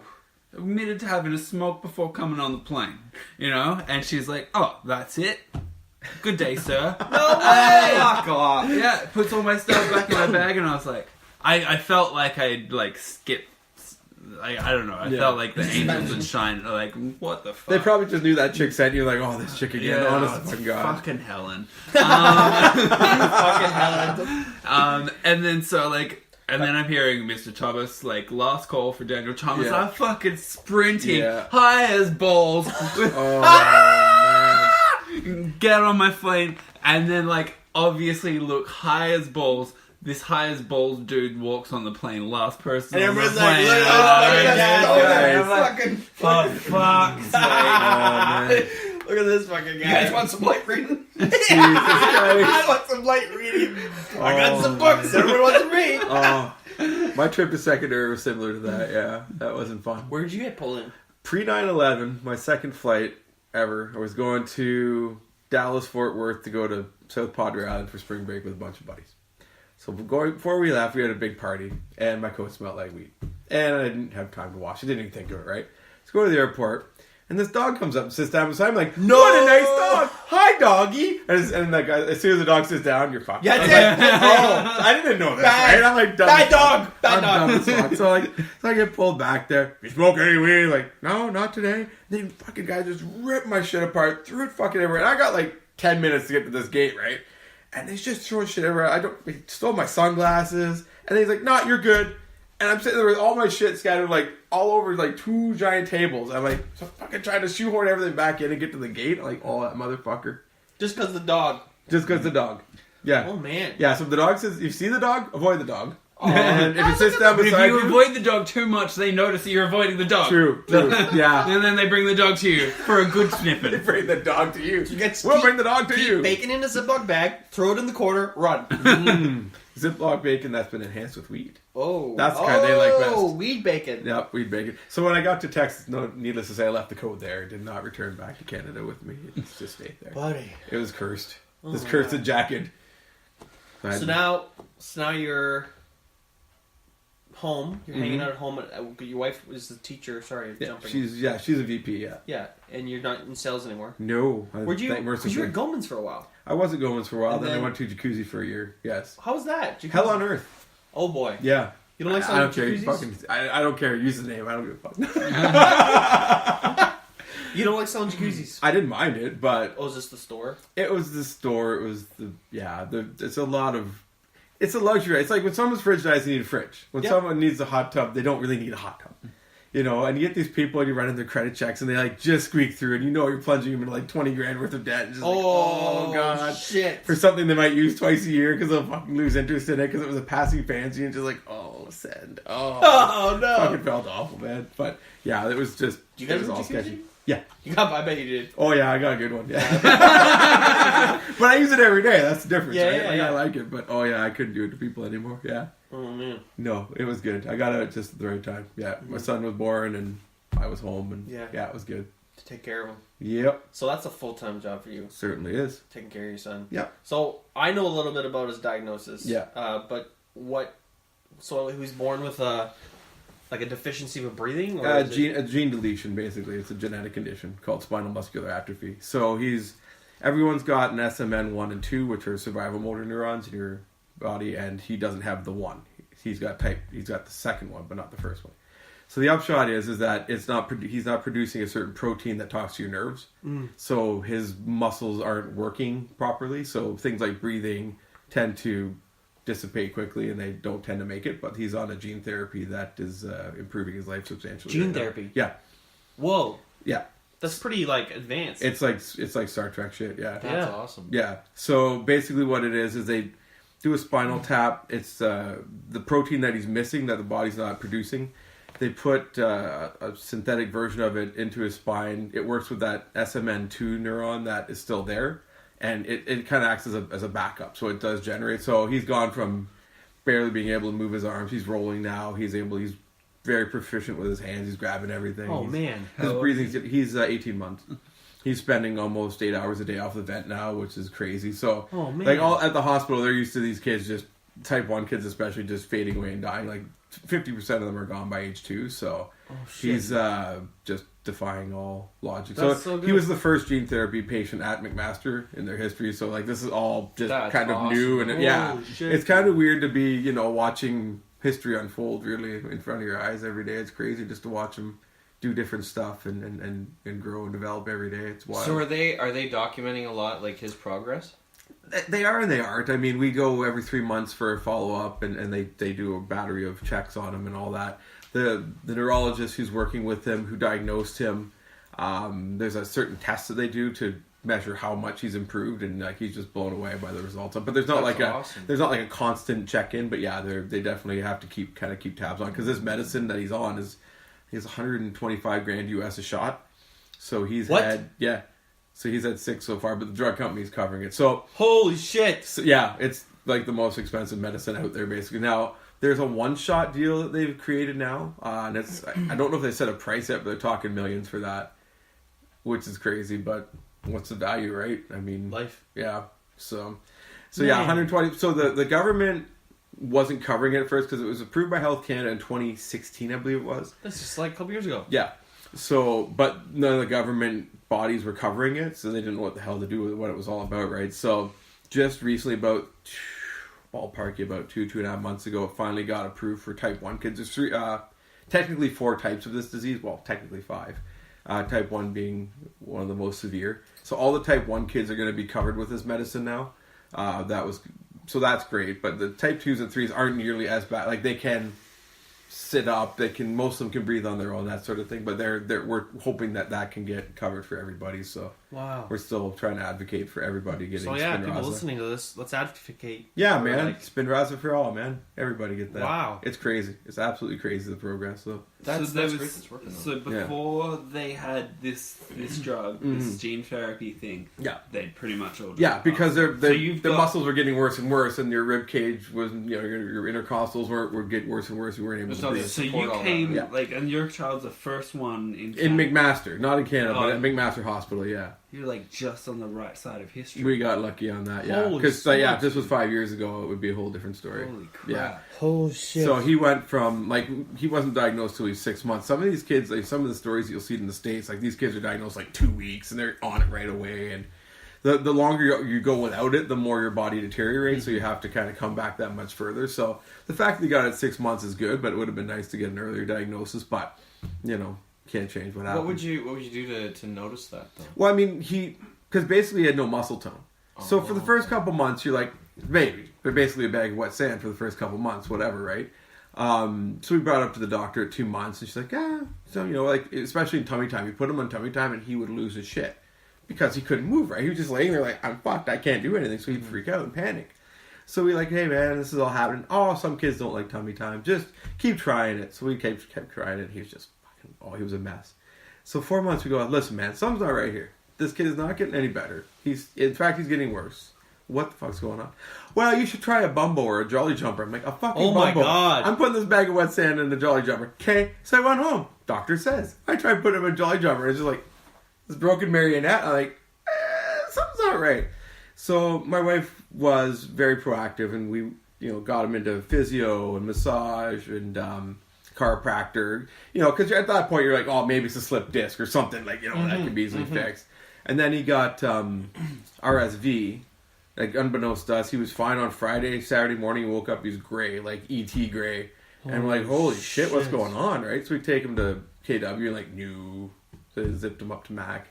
And then, so that was December 2nd. On the 5th, we got a preliminary diagnosis of SMA1, and about 2 weeks later, they had the medicine ready to go. Wow. Which was, I mean, at that point, the drug company was only covering it if you were under 7 months old and not on ventilation. So he wasn't intubated at that point. So now he's on a ventilator and all that. But at that point, he still wasn't. So we got it under the gun on that. But yeah, so it all worked out. But things are getting... They're getting better, yeah. I mean, he needs 24-hour care. I mean, dude's You have on a nurses. vent. You have nurses. We have nurses overnight once in a while. We're supposed to have them every day, but lately, oh my god, it's been fucking awful. Like, was it 7 nights last month we didn't have a nurse. So then it's like, well, guess I'm up. And yeah. Who is taking that care? Who is the nursing company. Probably don't say is it. it. Oh, okay. Yeah. So the LIN is like the government agency that kind of coordinates all this. So they put, when we were still in the hospital, they put the contract out that this is what they want, 11 to 7, blah, blah, blah, and then all the nursing companies have at it. And yeah. So it's never the same person, though? It's like a certain core group because you have to train with them. Specialized. So it's like there's probably about a pool of about half a dozen that we work with fairly regularly for the overnights and a couple for the day shifts. We got the odd day shift we get. So does he sleep? Oh yeah, he sleeps like fine. They just monitor. Yeah. So if he has a DSAT or anything like that, they're there to jump on it and fix him up. Yeah. Wow. So they just hang out for 8 hours basically, let us get some sleep. Yeah. Which was weird at first, but now you're kind of used to it. So what are they saying with this drug? Like how long may he be on it for? Forever. Like it's got to be every 4 months he gets another shot. Yeah. For the rest of his life. Yeah. Yeah. So we pack up and go to Mac for the day and get it done and spinal tap him and off you go. Oh. Yeah. What will his quality of life be like? Will he do you know sort of how he'll grow? No idea. I mean, intellectually, he's completely on par. Like he's smart as hell. It's just his body's lagging behind. So, I mean, we got a wheelchair.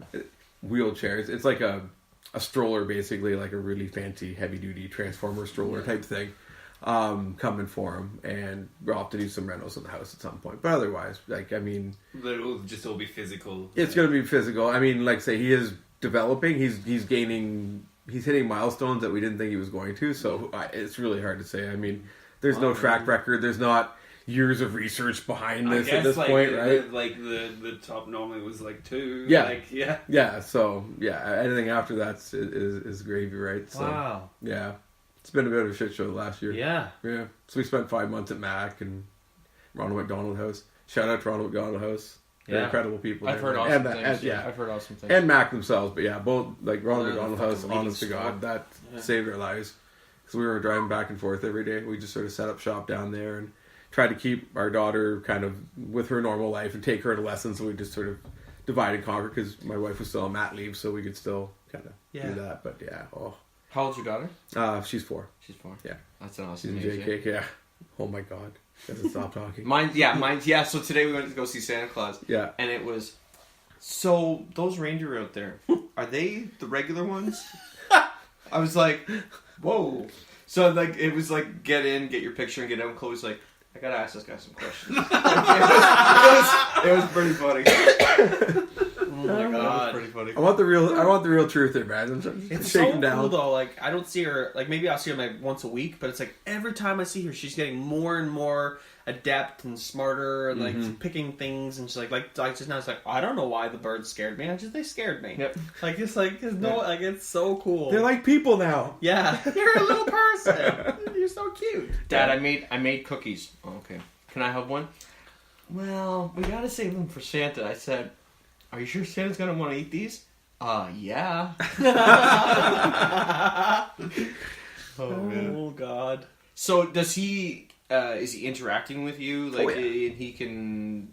No, he's not. He's not fully. He's not verbal. Yet. No, he can coo and stuff like that when he's on the vent. When he's off, he can't because he needs the pressure to kind of get his vocal cords mobilized. But he'll communicate non-verbally as well. We're in the process of getting him an iPad through Kids Ability so he can communicate. So it's all touching and kind of pick his way through it. Like we'll offer him options, what toys you want to play with, and let him pick and choose, and give him options. Is he mobile with his arms and that? He's like getting this. He's getting more mobile. Like he can't raise his legs, but he can lift like his arms up overhead and pull things, and he's transferring like normal baby stuff. But It's just a little later than most babies, but the fact that he's doing it at all is like... I was going to say, like, nuts. night and day compared to what you're dealing with. Like, that's yeah, awesome. like last Christmas Eve, we thought he was a goner, and from that to now, it's just like, man, it's crazy. Man. Yeah. That's got to be heavy on you. Oh, there's some heavy days down there for sure. A lot of pulled into the special room where the doctor's talking. He's like, oh, I don't want to go in that room, and yeah.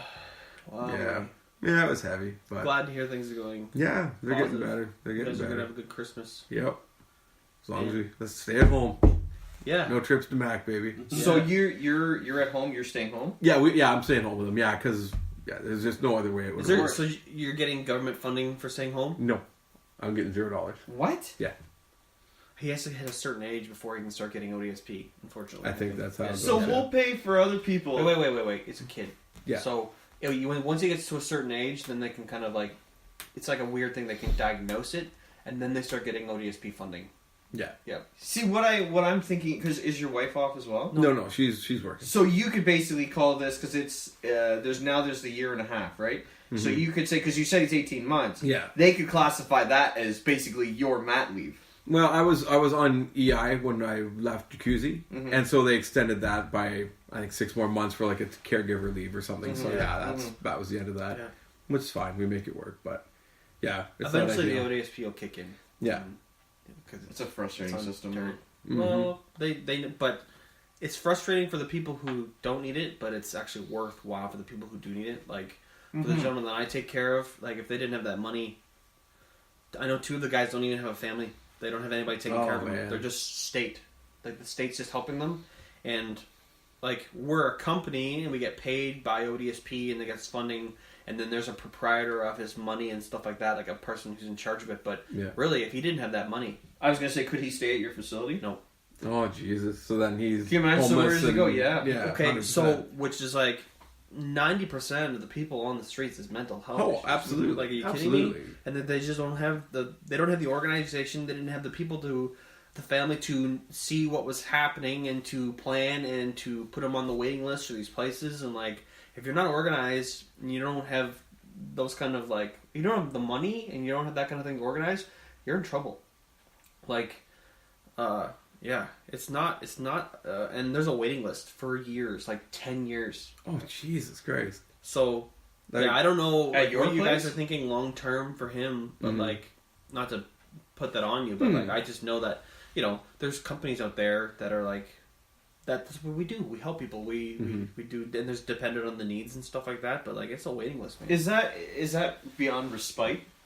Well, you can do that. Like what I do is like I do respite. You can get private in-home care people through companies, but then there's other companies that is full time. But in your situation, though, you would nurses, need somebody qualified. I was gonna say, you not just need like you're not looking at like DSW. You're looking at trained. Yeah. In Ontario, because you were saying like if they didn't have that money, they would be homeless basically. Do you guys have like is there like a government care agency and then private ones like what you work for, or is they're all private? Well, there is no. I don't think there actually is a government run one. Okay. I don't think there is. We're a non-profit private one. There's other ones that are for profit. Yeah. That I think like I'm not going to say any names, but why not? There's like Pioneer Youth. There's Community Living. There's Christian Horizons, who I work for, and there's little ones. There's little ones around, but I'm pretty sure like there's no more. So what you would call a government-funded one would be institutions, and there's no more institutions in Ontario. So in Australia, where I worked in the disability field in Australia, we had so there was all these public ones or private ones that. They're there to make money. They might be a not-for-profit, but they're there to at least sort of cover their costs. Of, as long as there's no money at the end of the year. They don't want to be in the red. But then there was I worked for the Disability Services Commission of Western Australia, and basically their role was to take in some ways it was to take the clients that were not financially, everyone got a level of funding, but, say they get to the top level, but still, they smash up a whole house every single day. There's no money in that. There's no money for the private companies. They're going to be in the red every time. So we took all of those clients that couldn't go into the private sector because they weren't worth money. Yeah. Wow. Yep. That's crazy. Well, that's when you put in protocols and you set things, and so we're very organized. We're a giant company, and we do houses based off needs. So there's some houses that are like a jail. Yeah. There's some houses where every room is locked, every doorway's locked, kitchens are locked. It's like door to door to door to door. You have a key, you have a fob. Yeah. So we have a treatment center where we have clients that are like that. Well, we don't call them clients anymore. We call them people experiencing disabilities. That's what we call them now. Okay, I guess. Yeah. And so based off of need, we have the houses that are set up for that. We have an extreme one that's a treatment center where it's locked in, you're using fobs, to people that live in apartments by themselves. Yeah. So supported independent living. Yeah. So we have all across the spectrum based off of need. So somebody who's like that, might be going to a treatment center or a home that's like that. So where I work, it's like half and half. So there's a gentleman where he needed like a treatment kind of center, and so we split the house into like half of it, and then the other part of the home is for just residential, regular day-to-day kind of treatment protocol, stuff like that. So it's based off need. We pretty much had the exact same system, just most of ours were... We just don't have institutions in Ontario anymore. Yeah. There's a lot of abuse. In Western... So where I worked, they used to run all the institutions, but then they've slowly moved into a group home model. There was still... They gave it a fancy name, so it didn't sound like an institution. Residential... something? Something fun. Something fun. Yeah. Fun, happy, non-institution. Don't call it an institution. It's not a fucking institution! But it sort of looks like one. Yeah. But that was smells like one too, I bet. Yeah. Oh, Lord. But that was more so like the center where like it was like, fuck, it's a crisis. Like, they can't be in their home with their parents anymore. Yeah. They're here, and they're going to get filtered out into a group home sort of thing. Yeah. We're actually getting away from group home, like, that kind of, like, setting. We're getting away from that kind of model. We're already trying, like, apartment buildings. Oh, okay. Where we'll have, like, we'll own, like, a building where there's, like, maybe, like, 4 apartments. We own the building. And it's kind of like that kind of setting, but there's staff 24/7. That'd be a busy day. Holy cow! Well, there's like people go to day programs, right? So I guess like people go out and they go do stuff. They have little jobs, and some people don't, and you just work within the home. But there's always doctor's appointments to go to, dentists, haircuts, groceries. There's lots of stuff like you're even when you're in the home, you're cooking, you're cleaning, you're doing personal care for some people. Like it's a that's what I'm thinking. All the things that you do to survive as a human. Yeah. Times that by 4. And then you give out meds and. Are you transport to these appointments and stuff too, or they take care of? Okay, yeah. I drive. Yeah, we have work vans. Yeah, we drive. Okay. Yeah. They're waiting for the Maseratis to come in. No, they're nice vans. We actually spend a lot of money on vans, and like we get snow tires every year. Like it's like they do a very good job. My work's very nice, and they treat their employees amazing. Like we get full benefits, full everything, full paid sick days. I get 80 hours a year sick time. Nice. Like, it's awesome. It's a great place to work, and they provide everything you could need. So if you need counseling, they pay for 8 sessions of counseling a year. Like they're great. It's a beautiful company. They take care of you, and they appreciate you. They give you the milestone fancy dinner. I just had my 5-year one last year. Congrats, man. Where do you guys do the dinner? Oh, it's like this big fancy hotel, and you come dressed up, and it's. Do they have DJs there? No. There's a lot of speeches. Yeah. Is there? Oh yeah. Seriously? Well, so every person in that room gets an award. Oh, so they call you up. Oh my god. Based off of the district, so there's west, east, north, south, and so the manager comes up, says a little spiel about the staff, and you come up and you get an award, and you get to pick like a gift. Wow. And as longer you stay, the better the gifts get. Like Ooh. I got a fancy travel mug this year that I picked. I could have got I think I could have got a blanket or a carrying bag, and next to my 10-year one, I'll get like a nice jacket that has like a nice. They're very good. It's a very good company I work for. Nice. Yeah. Do you work with the same guy every time then, or you work? So no. So there's 4 gentlemen. The guy I met, but I didn't know. So there's 4 gentlemen who live in the home, and we kind of schedule it in. So a certain time you go and hang out with the gentleman is a little bit more difficult, which he's doing great though. Oh, so right now my house is probably the easiest house to work at in the Waterloo region. No, everybody knows it. Everybody knows it. That's normally the case. No, Most difficult houses have the times where you're walking on sunshine. Oh yeah. Oh yeah. So mind you, and then it's not time to feel good. so like we worked hard to get to that place. Oh, I bet. We were in a spot where we were doing 2-to-1 ratios with this gentleman, which is like you have to have 2 people because things go south. But it's a great time, and Christmas is always a fun time to work there too. The guys get excited, and we have it's an interesting field to be in. That's actually how you and I, Dan and I, started chatting. I can't remember. Josh was getting a piercing, and then we were talking about like, oh, just got off work. Oh, yeah, do that, and then found out that he did it too. And, It's a job I couldn't do. Yeah. Not for everybody. It's tough, man. It's not for everybody. But I like, so there's that, I do that for them, and then I also do it for myself too, which I love. What, you take care of your house? What? No, for the boys I work with. Oh, that yeah. Privately, yeah. Yeah, privately. It's just, that's like my favorite thing about my work is like seeing those guys and just them enjoying their life and interacting. It's fun. It's nothing difficult. There's no behaviors. There's no protocols I have to run through for every day for decision making. It's just like getting out, socializing, and just getting them to realize this is what life is, and interacting with appropriateness. So you're not in charge of any government policies or anything with them, though. Like trying to see them push them to grow or anything. It's all on. It's whatever programs, like day programs. That's what the parents want, right? So, yeah, it's great. No, that's cool that you get them out and. Oh, yeah, it's fun. Yeah. It's a blast. Yeah. I love it. It's so much fun. Yeah. We go do fun stuff. Like I run. So from working with them, the mom was in charge of this homeschool group because they're homeschooled, and they do like a Nerf club. So every month, so now I do it every month. I run a Nerf club out of a Spot Zone in Cambridge.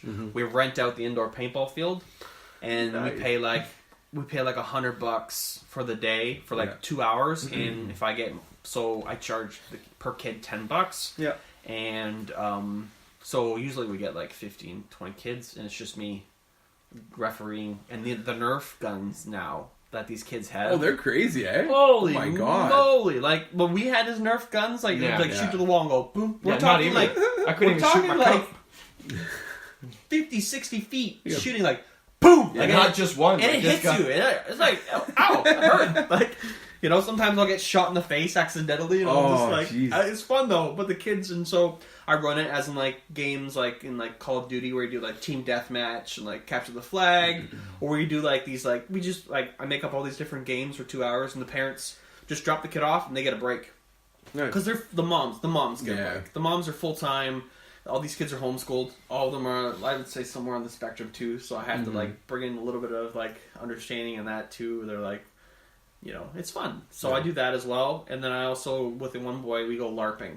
Nice! Yeah. Where? Because I got a friend who wants to try it. I'm like, oh man, I can find there's this one called Kitchener Lynchwood Grove. Okay. It's over off of Westmount. Yeah. It's at a community center off Westmount, and they meet every Wednesday afternoon. And then they also do field on Sundays. Nice. So what is LARPing? LARP is live action role play. Yeah. So that's the thing from role models? Yeah. Yeah. So it's kind of like there's rules and like, but you go all out. Are there like kingdoms and? Yeah. We're called Lynchwood Grove. That's what the kingdom's called. But we are a shire because of our size. So based off the size, it's like they have these nicknames and stuff. And guys, there's like you can be. I'm gonna screw it up because I'm not that involved with it. But you can be a wizard. You can be a scout. You can be an assassin. You can be a monk. When I go, I'm a monk. Nice. And every classification has benefits. So like it's like if you play Skyrim. You guys familiar? Yeah.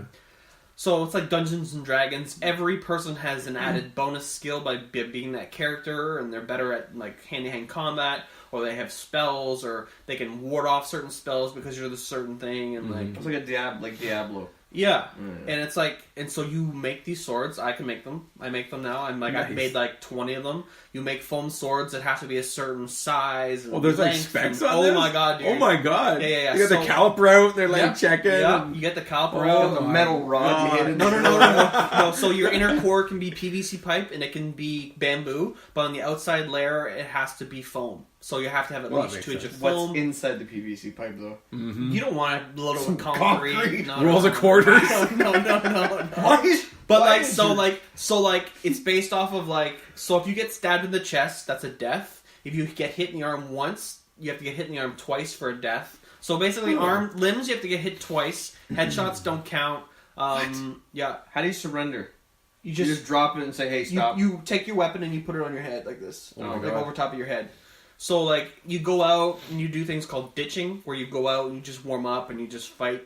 And so you can get you can use bows and arrows where the end of the arrow has a foam thing on it, and I'd be Legolas these guys have staffs and daggers and shields and Nerf guns.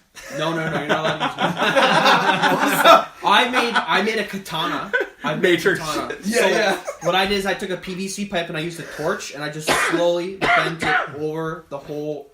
So I've made him, the gentleman I work with, I made him a katana. Holy Jesus! I bet you that just made his day, dude. It's awesome. Bet. So I get to hang out and make cool shit like this, and we do throwies and so the LARP community, a lot of them are super nerds. So they're not as athletic. So but there's some of them who are there's a guy who goes out, he's a pro, the guy's a Viking, from the past, and he just goes in and murders. So someone like me, I played football and baseball and stuff, I can throw. And I can throw at people hard and fast and quick, so I can pick up a throwing and just pick people off. They're like, "Whoa, how are you doing that?" I'm just this is just I'm just throwing stuff, man. And there's and then you can fucking nerds. It sounds like dodgeball and dog and if you come to field, as they call it, you can come dressed up. And you get points, and you get points for coming dressed up. Really? Full points, and so they come dressed up, all armor, helmets, chainmail. So, so if you have leather on, you get a certain amount of hit points added to your hit. But if you have chainmail metal, you get added more points to that. And dude, it's intense. And then the freaky gangbang after. That's what makes it real. That's what makes it real interesting. Steroids. This isn't fair. Very strict drug testing and No. There's no. It's a hoot. It's awesome. That's crazy. So the cool thing about it is, the boy that I work with, he already has a hard enough time being himself, but he can play this character. Nice. He plays that character. He shows up and says, "My character has all these attributes, and he interacts with the world this way." And he's that's cool. So he can play out this character, and then he can learn those skills in the field and put them in, as he calls, IRL, in real life. There's a lot of acronyms in this so it's so cool. That's awesome. It's such a cool aspect, and LARP is awesome. I thought it was first when I started going out, I'm like, "Oh my god!" I was embarrassed, but then I got involved in it. Mind you, I hurt my shoulder sword fighting with a guy, so I don't do it as much anymore. I can just see you just drop. You gotta be careful. No, Let's go. No. There's guys out there. They are good. You go to sword fight them, and you're pop, you're dead. 2 seconds. They're flips and rolls and shit. Yeah. Oh my god, man. It's crazy. There's this one seriously, there's these guys that go out there, and you're just I'm not fighting that guy. I'm bringing nunchucks. Yeah, they have nunchucks. They have Nerf nunchucks. Wait, what? Nunchucks? Yeah. So you can. That doesn't seem like that's ninja. Yeah, that's ninja style. Well, it has to be medieval, but I'm you thinking can use old fighters. But they call them those mace things. Those mace things. Yeah. You can, medieval nunchucks. Yeah. The old nunchucks. Yes. The old medieval nunchucks. Oh man. So your job is to keep them to broaden their horizons, to see the world and kind of thing like that. Yeah, almost like a mentor. I got a book that would broaden their horizons. They're also I should say I got a book. You don't got the book. I know a guy. They're also very conservative Christians too. So and it's a very traditional. So they're okay with LARP if they're that into. They're not allowed to play certain characters that have too much magic. What? Yeah. How are they okay with? How are they okay? They're not. They okay with the swinging the swords and that? Yeah, they're cool. Pretty conservative. That's fine. No, okay. They're cool. They're cool with it. Yeah, they just want them to get out and be active. They're just happy he gets out of the house and out of his computer all day. When I was in New Zealand, I worked part-time for a day center, and fuck, I feel like I saw more of New Zealand just being like working for this day center because they're like, go on this adventure, go on this adventure, go on this adventure. I'm like, fuck yeah! I went on this gondola up to the top of the mountain. Nice. We took this guy, like, he was on, like, you know, like, there's wheelchairs and then there's fucking wheelchairs. Yeah.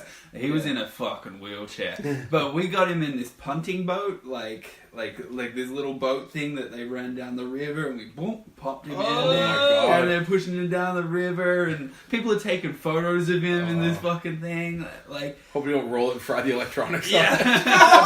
$30,000 boat ride. You got a long manual ride home. We'll buy another one, it's alright. The bearings all seized up and shit. Oh, poor guy. Hang on to the car. Hoping it's downhill, boys. Oh fuck. You're right though. You go out like even when I'm working with these boys, like I did like a historical tour of Cambridge. I made the whole thing up. I looked up historical stuff. No! He's like, no, my cousin died over there. And that's where Jesus fought a T-Rex. In a sword fight. I meant I organized it based I on pulled the sword I got for you out of a rock. Galt Caliber. I just meant like I set it up. See that phone bush? I made a buck and my dick jumped off. Oh, shit. It always comes back to dick chopping. Yeah. It? No, it is now. It does now. We have tainted this like entire podcast. You Not gotta just bring this the book. episode. This entire podcast. Yes. So like the description of this episode, we'll talk. I'll say I talked about cutting our dicks off. Mike going to Abu Dubai, and I don't fucking know. Just call it half whole. Yeah. Just the tip. Just Just the tip. Oh fuck. I quite like the name that you just made there, Abu Dubai. Yes. That's a new one. Fuck off. Abu Dhabi. Yes. Dhabi. Yeah. Abu Dubai. Yeah. Fucking dumb Canadian. And you're teaching kids. Hey, I'm Oh, fuck. Fake history of Cambridge. Yeah. See that rock? That rock saved this planet. That's Plymouth Rock. Yeah. They moved it to Cambridge. That's the rock. Yeah. That was, you know nothing. that was the burning bush. See That's that right. bush? Well, that's right. Oh shit. Oh my God. See this Grand River? It's where Noah came down. That's right. Obviously. Oh man. Oh Lord. So this is our last episode till Christmas. Is it? So whoever's listening to this, we're not doing another one till. Well, the weekend of Christmas is when we do the next one. 21st, 22nd. Unless we can arrange ourselves to do it like that Friday before Christmas. Let's Mike, play it by You ear. can come back on anytime. Yes, man. Oh, Thanks, Yeah. man. yeah. I'm sure Jess would appreciate someone to talk about sports. Poor guy. He just appreciate not getting the shit kicked out of him for not being here, probably. Well, it just happens. wait. No, he'll get it when he comes Oh, yeah, back. he'll get it when he comes back too. But he That's put the only that- reason why I came, was I want the shit kicked out of me. I was gonna bail on you guys. Well, like the first, like I remember when we first put up the first one, you're like, "Let me come out." I was Yeah. like, "Yeah, fuck yeah, put you on the Yeah. list." So, yeah, The man. fucking dickhole Mike stood us up. What a dickhole! I hate that guy. Yeah. No. That's why I'm here, man. No. But Okay, fuck, in the hood. what are we? We're almost there. Yeah, we Yeah, gotta finish we're up anyway. Mike, thanks for coming out. Thanks for having me, man. It Dan's was fun. Dan's Yeah, always. pleasure. Thanks Fuck. for having me. You can always, you're always. Doors always open. I'm pretty much always walking through the door. Yeah. Oh, take it easy, fucking. Yeah, he walks around naked. I don't know about that. Yeah. I'll walk around naked. Ah! Okay, so if we don't have a podcast before this, we're gonna do a podcast. Wait, you before don't walk Christmas. around your house naked? Just wait. We're gonna do a podcast before Christmas. Okay. Let's try and The get one in. podcast. We're gonna do it naked. Yeah. Well, I thought we were gonna get her in shawarma first. Nice. We gotta keep our pants on while we're eating, at least. Yeah, you don't want to get the garlic sauce in the hole. Yeah, we're not. It's We're spicy not. sauce. Burns. We're not pulling out the go-to manual. Well, I really think that once you read the book, a little bit of garlic sauce Charles. on your knob probably won't feel like bad. we're not pulling out It's an antiseptic, actually. It's natural healing. the Charles Dickens novel. Oh God, just like you're Mr. Fucking The Puns. knob before Christmas. On the first knob of Christmas, it was Jingle bells. Boo! Boo this man. outro music. Thanks, guys. All right, guys. Thanks for coming out. I'll post this.